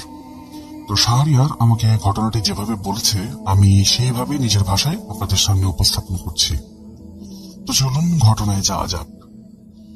শাহরিয়ার আমাকে বলে যে ময়মনসিংহে তারা 3 জন কাজিন ছিল একসাথেই, ফ্যামিলি নিয়ে। একজনের বাসা ছিল চরপাড়া এলাকাতে, একজনের বাসা ছিল নয়াপাড়া এলাকাতে এবং শাহরিয়ারদের বাসা ছিল বড় বাজার এলাকাতে ময়মনসিংহের। তো 3 কাজিনের মধ্যে ছোটবেলা থেকে একটা রুটিন ছিল, সেটা হচ্ছে প্রতি সপ্তাহের শেষ বৃহস্পতিবার তারা বাকি একজন কাজিনের বাসায় 2 জন কাজিনকে স্টে করত। কোন একদিন হচ্ছে শাহরিয়ার বাসায় তার 2 জন কাজিন আসতো, কোন বৃহস্পতিবার শাহরিয়ার আর তার আরেক কাজিনের বাসায় যেত। এরকম ভাবেই চলতে থাকতো। তো এরকম টাইমে শাহরিয়ার এর যে মানে কাজিন আছে একজন, যে হচ্ছে চরপাড়া থাকে, ও হঠাৎ করে প্লে স্টেশন কিনে ফেলে। তো প্লে স্টেশন কেনার পরে তাদের বাসায় হচ্ছে যাতায়াত তাদের বেড়েই যায়। মোটামুটি প্রতি সপ্তাহে এখন ওরা সেই চরপাড়ার কাজিনের বাসাতেই থাকতো। তো রাতের বেলা খেলতো, কিন্তু প্রতি সপ্তাহে তো তাদের বাসায় থাকা যায় না। এই কারণে মাঝে মাঝে গ্যাপ দিয়ে হচ্ছে অন্যান্য কাজিনের বাসায়ও থাকা হতো। তো এরপরে যেদিন হচ্ছে বৃহস্পতিবার আসলো এবং সেই চরপাড়ার কাজিনের বাসায় যাওয়ার কথা আসলো, ওরা সবাই খুবই হ্যাপি যে হচ্ছে প্লে স্টেশন দেখতে পারবো, খেলতে পারবো, মজা হবে। তো ওরা প্লে স্টেশনের লোভে সেখানে চলে যেত। সারা রাত খেলার পরে গল্প গুজব করে ওরা হচ্ছে ঘুমাতো। তো শাহরিয়ারের যে কাজিনটা ছিল চরপাড়া, ও হচ্ছে শাহরিয়ারের খালাতো ভাই। তো শাহরিয়ারের খালা একটা কথা বলেছিল যে এই বাসায় নাকি জিন থাকে এবং এরা ভালো জিন। কিন্তু শাহরিয়ারের বিষয়টা আসলে তখন বেশি একটা বিশ্বাস হয় না। ও যেহেতু মোটামুটি তখন ভালোই কিছুটা ছোট, তো বিশ্বাস হয় না। বিশ্বাস না হওয়ার কারণে ও হচ্ছে মজা উড়াতে থাকে যে ধরু জিন বলতে কিছু হয় নাকি, এগুলো আসলে ভুয়া কথাবার্তা, এগুলা কিছু না। তো এরপরে একটা বৃহস্পতিবার তারা গেল সেই চরপাড়ার কাজিনের বাসায়। তো বাসায় যাওয়ার পরে প্লে স্টেশনে খেলার পরে ওরা হচ্ছে টিভি লঞ্চের যে রুমটা আছে সেই রুমে হচ্ছে সবাই মিলে একসাথে আড্ডা দিচ্ছিল।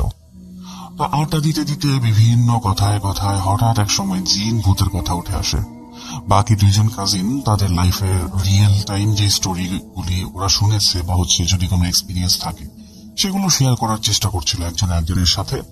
কিন্তু শাহরিয়ার হচ্ছে জিনিসটাকে মজা হিসেবেই নেয়। এরপরে শাহরিয়ার দেখে যে ওর যে চরপাড়ার কাজিনটা ছিল সোফাতে বসা, তার চেহারা এবং মুখের অঙ্গভঙ্গি কিছুটা যেন চেঞ্জ হয়ে যাচ্ছে। মানে গলার আওয়াজটা কেমন যেন ভারী এবং অহংকারাচ্ছন্ন হয়ে গেল। ওই ছেলেটা বলল কি যে, শাহরিয়ার জানিস আমার বাসায় কিন্তু জিন থাকে। তো শাহরিয়ার মজা করে বলল, কি জিন থাকে? তাই নাকি? কোথায় দেখি একটু। এরপরে তার কাজিন বলল কি যে, ওই যে দেখ রান্নাঘর দেখা যাচ্ছে, ওই কিচেনের ভেতর থেকে আমাদেরকে কিন্তু ওরা এখন দেখছে। শাহরিয়ার আরেকটু মজা করলো, বলল কি তাই? তাহলে একটা কাজ কর, খুব ক্ষুধা পাইছে তো এখন, একটা কাজ কর, তুই রান্নাঘরে গিয়ে জিনের মাংসের কোরমা বানিয়ে নিয়ে আয়। একবারে সুন্দর মাখন টাখন ঘি দিয়ে কোরমা বানাবি, 2টা জিনের কোরমা খাবো। তো এটা শুনে শাহরিয়ার যে আরেকটা কাজিন ছিল সে কি করলো, শাহরিয়ার দিকে কিছুটা তীক্ষ্ণ দৃষ্টি দিয়ে বলল কি যে, মজাটা বেশি হয়ে গেল না? এই কথা বলার পরে সে স্বাভাবিক হয়ে গেল। তো এরকম দিন সেদিনের মতো চলে গেল, আর কিছুই হয়নি। তো শাহরিয়ার ভাবলো যে তার কাজিন হয়তো বা তার সাথে প্র্যাঙ্ক কিছু একটা করছে। তো আসলে এই বিষয়গুলোতে খুব বেশি একটা গুরুত্ব দেয় নাই। পরের দিন মানে পরের বৃহস্পতিবার যখন আবার তারা সেই চরপাড়ায় একসাথে মিলিত হয়, সেদিন রাত্রিবেলা খেলাধুলা করার পরে তারা হচ্ছে টিভি লঞ্চে বসে বসে আড্ডা দিচ্ছিল। তা আড্ডা দেওয়ার একটা পর্যায়ে শাহরিয়ারের কাজিন বলে উঠলো, মানে সেই যে ভারী একটা অহংকারী আওয়াজ আছে, সেই আওয়াজে বলে উঠলো যে, তুই আবার আসছিস এই বাসায়? তো শাহরিয়ার বললো, এই তোর সমস্যা কি, এভাবে কেন কথা বলছিস? তো তার কাজিন বলল কি যে, তোর তো কোনো কিছুতে ভয় লাগে না তাই না? কিছুতেই ভয় লাগে না? তুই না সেদিন যে মজাটা করছিলি ভুলে গেছিস? তো শাহরিয়ার বলল কি, কিসের মজা করছিলাম, কি ভুলে গেছি? তখন শাহরিয়ার কাজিন বলল কি, বেশি বাচ্চামো করতে হবে না, তোর ঠিকই মনে আছে তুই কি মজা করছিলি আমাদের সাথে। তো আমাদের সাথে কথাটা যখন বললো তখন শাহরিয়ার কিছুটা মানে হতভম্বার ভয়ই পেয়ে গেল। সে বলতে লাগলো কি, আমাদের মানে কি, এই তোর সমস্যা কি? তখন শাহরিয়ার কাজিন শাহরিয়ারকে বলল কি যে, তুই তো বিশ্বাস করিস না আমাদেরকে তাই না? শাহরিয়ার বলল কি, না বিশ্বাস করি না, তুমি যদি থাকো তাহলে আমাদেরকে দেখাও যে তুমি আসো, বিশ্বাস করাও আমাকে। তো এরপরে শাহরিয়ারের সেই কাজিন কি করলো, রান্নাঘর বা কিচেনের দিকে আঙ্গুলটা সুন্দর করে বাড়িয়ে দিল, আর কিচেন থেকে কিরকম কুকুরের গর্জন করার আওয়াজ ভেসে আসতে থাকলো। তো বাকি 2জন কাজিন যারা ছিল তারা তো কিছুটা ভয়ই পেয়ে গেল। ভয় পেয়ে যাওয়ার পরে ওরা ওই শাহরিয়ার কি করলো, তার কাজিনকে বললো কি, এই সমস্ত ফাইজলিম এখন বন্ধ কর, ভয়ঙ্কর ভালো লাগতেছে না, তোরা চলো ঘুমাবো। শাহরিয়ারের সেই কাজিন তখন আবারও সে উদ্ধত্তপূর্ণ কণ্ঠে বলল কি, কেন তুই না ভয় পাস না, তাহলে এখন কেন ভয় পাচ্ছিস? আমাদের কেন দেখবি তুই, ভয় পাস কি কারণে? তো এই কথার পরে শাহরিয়ার কি করলো, তার কাজিনের গালে ঠাস করে একটা থাপ্পড় দিল, বললো কি, মজা বহুত হয়েছে আর ভালো লাগতেছে না। তো তার কাজিনের যখন হুঁশ ফেরে তখন সে হচ্ছে শাহরিয়ারকে বলে, তুই এটা কি করলি, তুই আমাকে কেন থাপ্পড় দিলি? তো এই কথা নিয়ে হচ্ছে 2জনের মধ্যে মোটামুটি ভালোই একটা ঝগড়াঝাটিপূর্ণ পরিবেশ তৈরি হয়ে যায়। শাহরিয়ার কাজিন তো কোনোভাবেই মানতে রাজি না যে হচ্ছে সেই ধরনের কথা বলেছে তাকে। ইভেন ওর যে আরেকজন কাজিন আছে তার কথার বার্তার ক্লারিফিকেশনের পরে হচ্ছে শাহরিয়ারের ওই চরপাড়ার কাজিনটা কথাটা মানতে রাজি না যে সে এই ধরনের কোনো কাজ করেছে। তো ঝগড়াটা এক সময় হাতাহাতিতে রূপ নেয় এবং বাকি যে কাজিনটা ছিল মিডলম্যান, সে হচ্ছে ঝগড়াটা বন্ধ করায় কোনো রকমে। সেদিন রাতের বেলা তারা ঘুমিয়ে পড়ে। তো ঘুমানোর সময় শাহরিয়ার একটা স্বপ্ন দেখে। স্বপ্নটা এমন ছিল যে তারা 3জন মিলে হচ্ছে সেই টিভি লঞ্চের রুমে আড্ডা দিচ্ছে এবং আড্ডা দেওয়ার সময়টা ছিল ঠিক একটু আগে যেরকম ভাবে তারা আড্ডা দিয়েছিল ঠিক একই রকম ভাবে তারা আড্ডা দিচ্ছিল। এমন সময় কি হলো, শাহরিয়ারের সেই চরপাড়াওয়ালা কাজিনটা মানে চেহারাটা বদলে যেতে শুরু করলো এবং একদম সে দেখতে একটা কুকুরের মতো হয়ে গেল, মানে চোখের নিমেষে সে একটা মানুষ থেকে একটা কুকুর হয়ে গেল। এরপরে কি করলো, শাহরিয়ারকে কামড়ে দেওয়ার জন্য সে হচ্ছে শাহরিয়ারের পেছনে দৌড়তে লাগলো। শাহরিয়ার তো সেখান থেকে উঠে দৌড়ে হচ্ছে বিছানার উপরে চলে আসলো।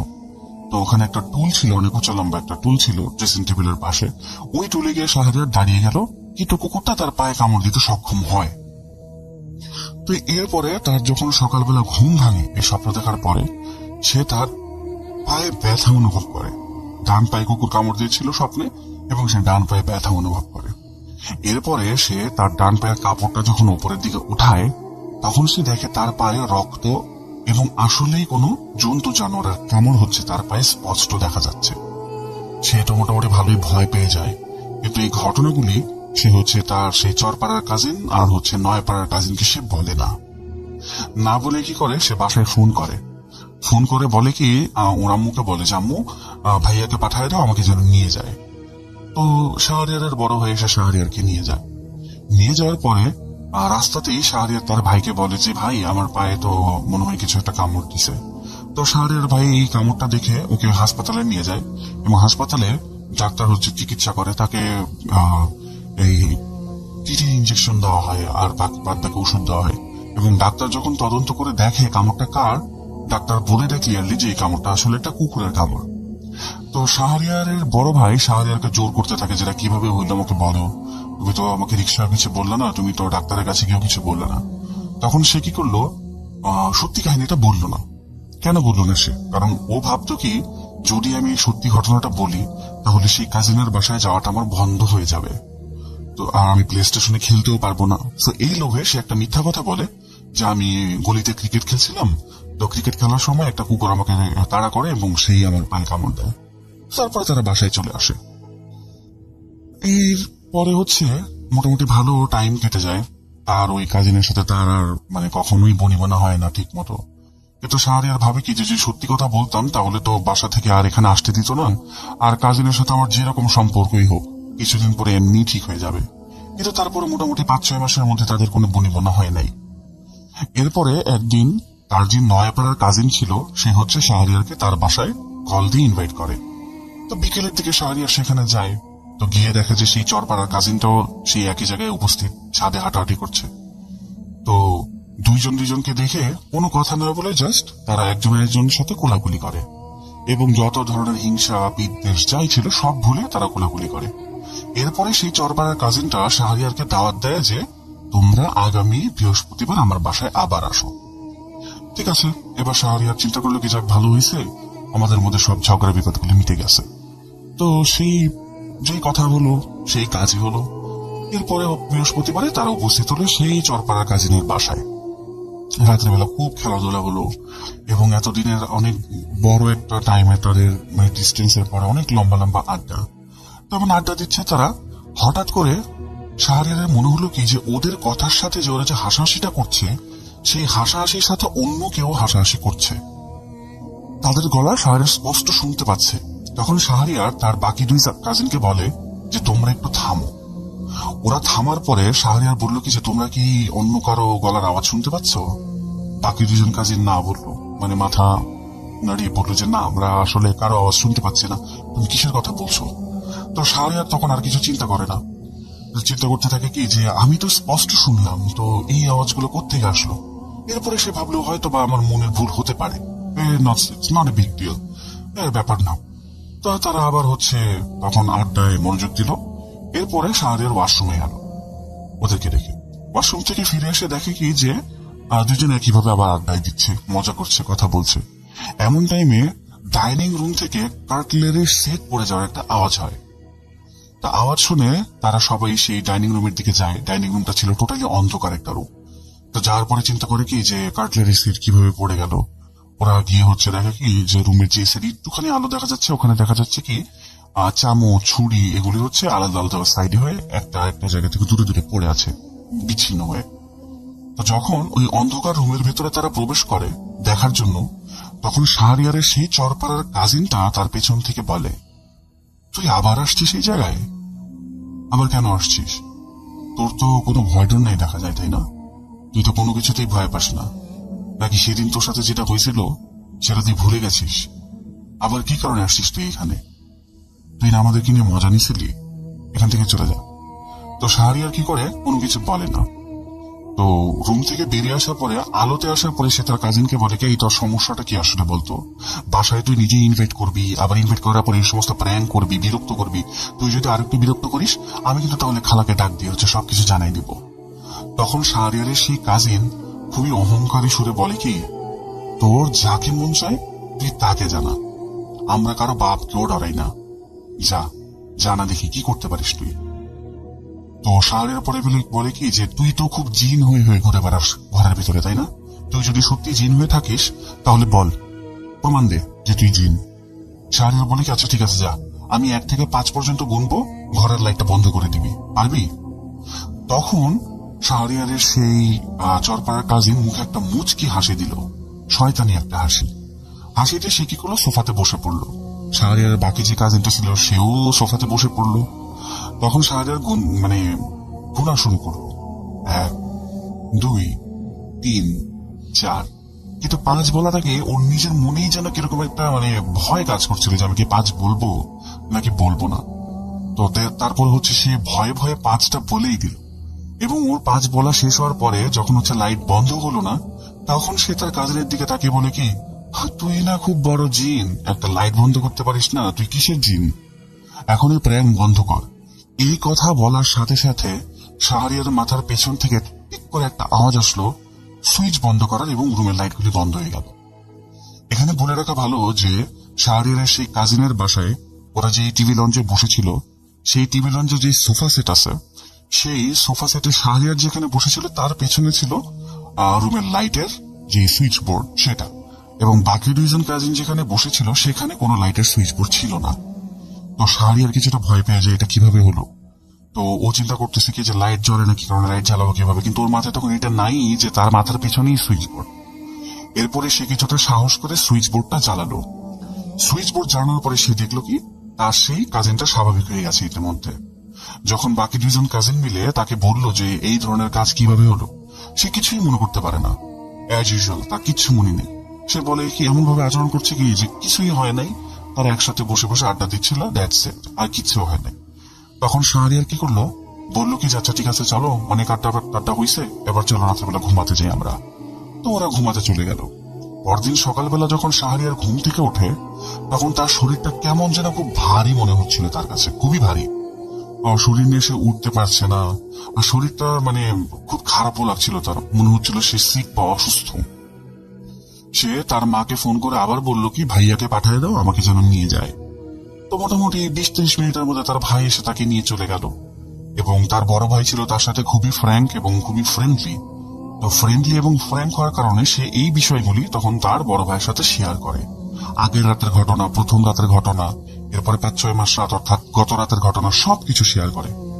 এইগুলো শুনে তার ভাই হচ্ছে তাকে বকাবাদ্দি করতে থাকে যে তুমি যদি এরকম ফেসই করছো তাহলে তুমি আগে আমাকে কেন বলো নাই, বা ওই বাসায় আবার যাওয়ার কি দরকার ছিল তোমার।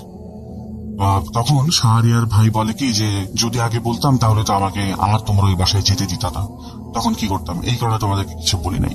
তখন শাহরিয়ার ভাইয়ের যে বড় ভাই আছে উনি কি করলেন, নিজের একটা বন্ধুকে ফোন করলেন। ফোন করে বললেন কি যে আমার ভাইয়ের তো এরকম প্রবলেম, তুই কি কোনো হুজুরের সন্ধান জানিস কিনা, কারণ তুই তো এই সমস্ত জিনিস নিয়ে স্টাডি করিস। তখন তার বন্ধু বললো কি হ্যাঁ আছে তো, আমি হচ্ছে যোগাযোগ করিয়ে দিচ্ছি। আচ্ছা থাক, যোগাযোগ করানো লাগবে না, তোমরা বিকালবেলা চলে আসো, পাটগুদাম নামের একটা জায়গার কথা বললো, সেখানে চলে আসো, ওখানে একটা মসজিদ আছে, মসজিদের পেছনে একটা বাসা আছে, সেই বাসাতে একটা হুজুর থাকে, সে ওখানে কাজ করে, তো চলো ওখানেই যাব। তো বিকেল বেলার পরে সন্ধ্যে টাইমে তারা চলে গেলেন সেই হুজুরের আস্তানাতে। কিছু মানুষ ছিল, মোটামুটি ভিড় ছিল, বাট বাহির থেকে দেখে বোঝার কোনো উপায় নাই যে এখানে আসলে কোনো একটা হুজুর এরকম কাজ করে থাকে। তো ওনারা কি করলো, ভেতরে চলে গেল। ভেতরে যে মহিলারা বা পুরুষ মানুষ যাদের সমস্যা ছিল তারা বসেছিল টোকেন হাতে নিয়ে। তো ওনাদের কোনো টোকেন লাগলো না, যেহেতু শাহরিয়ার ভাইয়ের বন্ধুর পরিচিত সেই হুজুরটা। তো উনি কি করলেন, শাহরিয়ারের ভাই এবং শাহরিয়ারকে নিয়ে ভেতরে চলে গেলেন। তো হুজুরের কাছে যেতেই শাহরিয়ারের শরীরটা কেমন যেন খুব ভারী ভারী লাগছিল। সে খুব কষ্টে নিজের যে কনসিয়াসনেসটা আছে সেই কনসিয়াসনেস সে ধরে রাখছিল অনেক কষ্ট করে। ওর মনে হচ্ছিল ও এখন হয়তো অজ্ঞান হয়ে যাবে, কিন্তু তারপরে সে অজ্ঞান হয়নি। হুজুরের মাঝখানে কি করলো, শাহরিয়ারের মাথায় হাত দিয়ে 10-12 মিনিটের মতো ধোয়া কালাম পড়তে লাগলেন, এবং ধোয়া কালাম শেষ করার পরে উনি শাহরিয়ারের দিকে তাকিয়ে বললেন কি যে দেখো বাবা, দুনিয়াতে তো অনেক মাখলুক আছে, মানুষও তো একটা মাখলুক, আশরাফুল মাখলুকাত, সৃষ্টির সেরা জীব, এরকম তো আরো মাখলুক আছে। তো তুমি কোনো মাখলুককে সম্মান নাই করতে পারো বা ওকে পছন্দ নাই করতে পারো, কিন্তু কাউকে নিয়ে মজা করার অধিকার তো তোমার নাই। তুমি যে মাখলুকের মজা উড়াইছো সেই মাখলুক এখন ঠিক তোমার পাশেই বসে আছে, এবং সে তোমার উপরে খুবই ক্রুদ্ধ। তোমাকে তার কাছে মাফ চাইতে হবে। তুমি যদি তার কাছে মাফ চাও এবং সে যদি তোমাকে মাফ করে, তাহলেই তুমি এই সমস্যা থেকে মুক্তি পাবা, আদারওয়াইজ তুমি এই প্রবলেম থেকে মুক্তি পাবা না। তখন শাহরিয়ার ভাইকে উনি বললেন যে কিভাবে মাফ চাইতে হবে। এরপরে শাহরিয়ার ভাই নিজের ডান সাইডে তাকিয়ে দেখেন কি ওখানেও আসলে কিছুই নাই, জাস্ট দেখা যাচ্ছে একটা পিলার, আর কিছু না। তারপরে সে কি করলো, ওই দিকে তাকিয়ে মাফ চাইলো যে আমাকে আপনি ক্ষমা করে দেন, আমি যেটাই করছি আমার মনের অজান্তে করছি, আমি জানতাম না, আমার এই বাচ্চাপনাকে আপনি দয়া করে বাচ্চাপনা ভেবে আমাকে ক্ষমা করে দেন, আমি ভুল করছি, আমি আর এই ধরনের ভুল কখনোই করব না, আমাকে প্লিজ মাফ করে দেন। এই কথা বলার সাথে সাথে শাহরিয়ারের সামনে দিয়ে মনে হলো কি একটা গরম বাতাস শাট করে চলে গেল, এমন ভাবে গেল শাহরিয়ারের শরীরটাও হালকা হয়ে গেল। এরপরে হুজুর কি করলেন, শাহরিয়ারকে একটা তাবিজ দিলেন আর বললেন কি যে এই তাবিজটা একটা বোতলের ভেতরে পানি সহ ডুবিয়ে রাখবা এবং এই বোতলের পানি প্রতিদিন 3 বেলা করে খাবা, আশা করি আর কোনো সমস্যা হবে না। এরপরে শাহরিয়ার বেশ কতবার তার সেই খালাতো ভাইয়ের বাসায় গেছে, চরপাড়ার কাজিনের বাসায়, কিন্তু কোনো ধরনের সমস্যা সে আর কখনোই ফেস করে নাই। ইভেন তার চরপাড়ার যে কাজিনটা ছিল সেই কাজিনটার আচরণ আর কখনো চেঞ্জ হয় নাই। এখানে আপনারা একটা কথা জিজ্ঞাসা করতে পারেন যে শাহরিয়ারের বড় ভাইয়ের বন্ধু যখন সেই হুজুরের সাথে কথা বলেছেন, হুজুর হয়তো বা সেখান থেকেই জানেন বিষয়টা যে শাহরিয়ার মজা উড়িয়েছিল, কিন্তু শাহরিয়ার আমাকে বলেছিল যে সে যে জিনের উপরে মজা করেছিল সেই কথা সে তার বড় ভাইকে পর্যন্ত জানে নাই। সে খালি গত রাতে সে কি স্বপ্ন দেখেছিল এবং তার কাজিন কি আচরণ করেছিল সেগুলোই বলেছিল, জিন সম্পর্কে কোনো কথাই তাদের মধ্যে হয় নাই। সো হুজুরের এটা কোনোভাবেই জানতে পারার কথা না যে শাহরিয়ার জিনদেরকে নিয়ে মজা উড়িয়েছিল। তো যাই হোক, এরপর থেকে শাহরিয়ারের সাথে আর কোনো ধরনের কোনো অনাকাঙ্ক্ষিত বা অতিপ্রাকৃত ঘটনা ঘটে নাই। তো শাহরিয়ার আমার কাছে এই ঘটনাটি শেয়ার করেছে আপনাদের জন্য। ধন্যবাদ প্রিয় লিসনার্স আমার ঘটনাটি মনোযোগ দিয়ে শোনার জন্য, ধন্যবাদ রাসেল ভাই ঘটনাটি প্লে করার জন্য। আপনাদের যদি ভালো লেগে থাকে তাহলে আমি কৃতজ্ঞ, আর যদি ভালো না লাগে then I am really sorry. আশা করি আবারও ফিরে আসবো নতুন কোনো ঘটনা নিয়ে। ততদিন পর্যন্ত ভালো থাকুন, সুস্থ থাকুন এবং ভূত.com এর সাথে থাকুন। আমি মোহাম্মদ সাবিত আলম আজ বিদায় নিচ্ছি। আসসালামু আলাইকুম। আরো একবার আপনাদের সবাইকে স্বাগত জানাচ্ছি আমি রাসেল। আশা করছি আপনারা সবাই ভালো আছেন আর ভালোর তলে আছেন। আমরা চলে যাব আমাদের পরবর্তী ঘটনায়।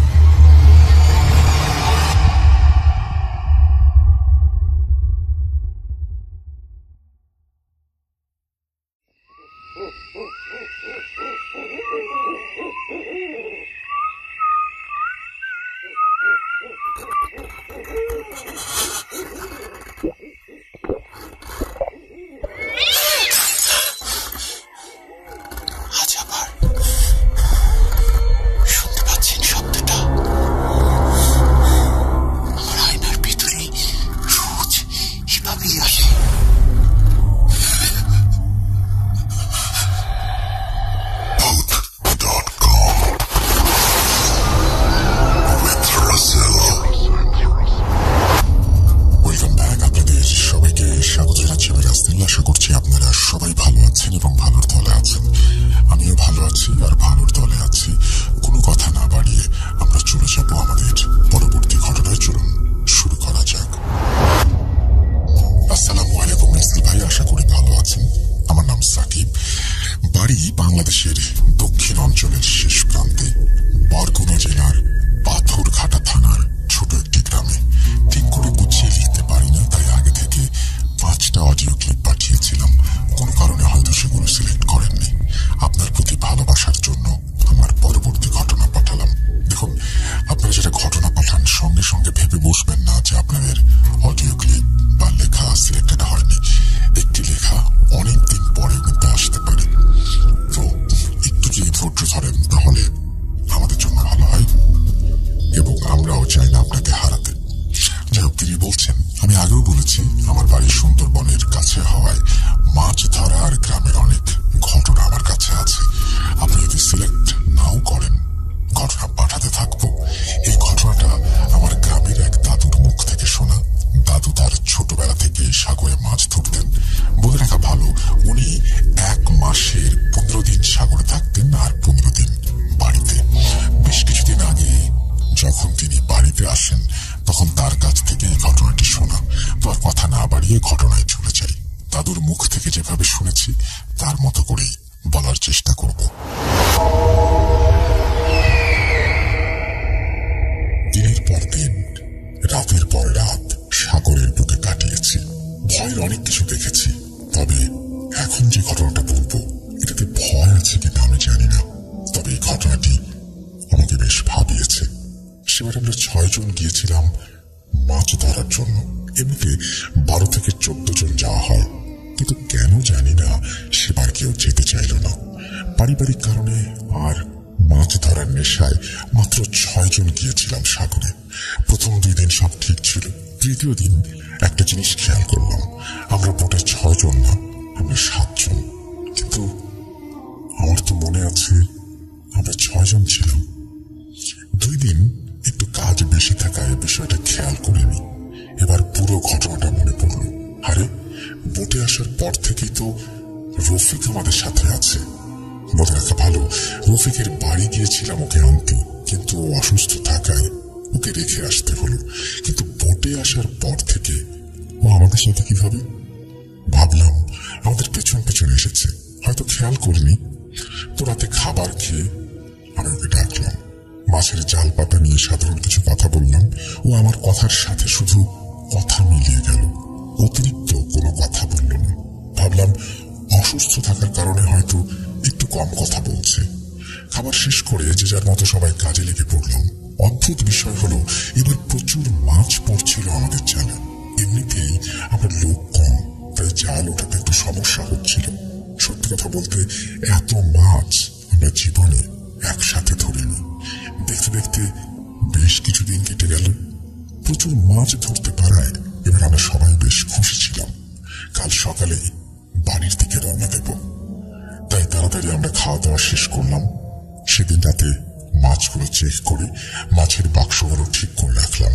সকাল হলো, আমরা বোট নিয়ে তীরে চলে আসলাম।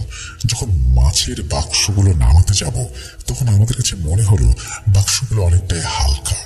আমার সাথে এক ভাইকে বললাম বিষয়টা, সেও বলল তার কাছেও ব্যাপারটা ঠিক মনে হচ্ছে না। তাই বাধ্য হয়ে বাক্স খুললাম। খুলে যা দেখলাম তাতে আমাদের কারো মুখে কিছু বলার ভাষা রইল না। প্রতিটি বাক্সের ভেতরে মাছের শুধু কাটা ভর্তি, এক টুকরো মাছের কোনো চিহ্ন নেই। দেখে মনে হচ্ছিল খুব যত্ন সহকারে কেউ ধীরে সুস্থে মাছগুলোকে খেয়েছে। কিন্তু এই গভীর সাগরে এমন কাজ কে করবে? আর যদি কোনো প্রাণী এই কাজ করে থাকে, তাহলে বাক্স না খুলে কিভাবে খাবে? আমার স্পষ্ট মনে আছে গতকাল রাতেও মাছগুলো সব ঠিক ছিল।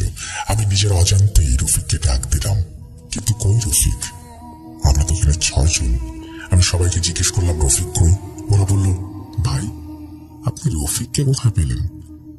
আপনি তো নিজেই তাকে ডাকতে গিয়েছিলেন, দেখলেনই তো, আসলো না। আমি হিসাব মেলাতে পারলাম না, কাউকে কিছু বললাম না, বাড়ি চলে আসলাম। পুরো যাত্রাটা লোকসান হলো সবার। সেদিন রাতে প্রচুর জ্বর আসলো আমার। ছোট থেকে ভয়ের অনেক জিনিস দেখেছি, কিন্তু কখনো অসুস্থ হয়নি। এবার ভয় না পেয়েও শরীরটা খারাপ হয়ে পড়ল। পরের দিন ডাক্তার দেখিয়েছিলাম। ডাক্তার বলল আবহাওয়া পরিবর্তনের কারণে এমনটি হয়েছে। কিছু ওষুধ দিল। 3-4 দিনের ভেতর সুস্থ হয়ে গেলাম। কিন্তু সেদিনের ঘটনাটা আজও ভুলতে পারিনি। তারপর আমাকে বলা হলো, বুঝলি না তুই, ঘটনা শুনলে এরকম কয়েকশো ঘটনা বলতে পারবো, কিন্তু যার সাথে এগুলো ঘটে সে শুধু বুঝে ভয় কাকে বলে। বাড়ি যাই, পরে আমার কথা হবে এই বিষয় নিয়ে। তো দাদু এই কথা বলে তার ঘটনা শেষ করে বাড়ির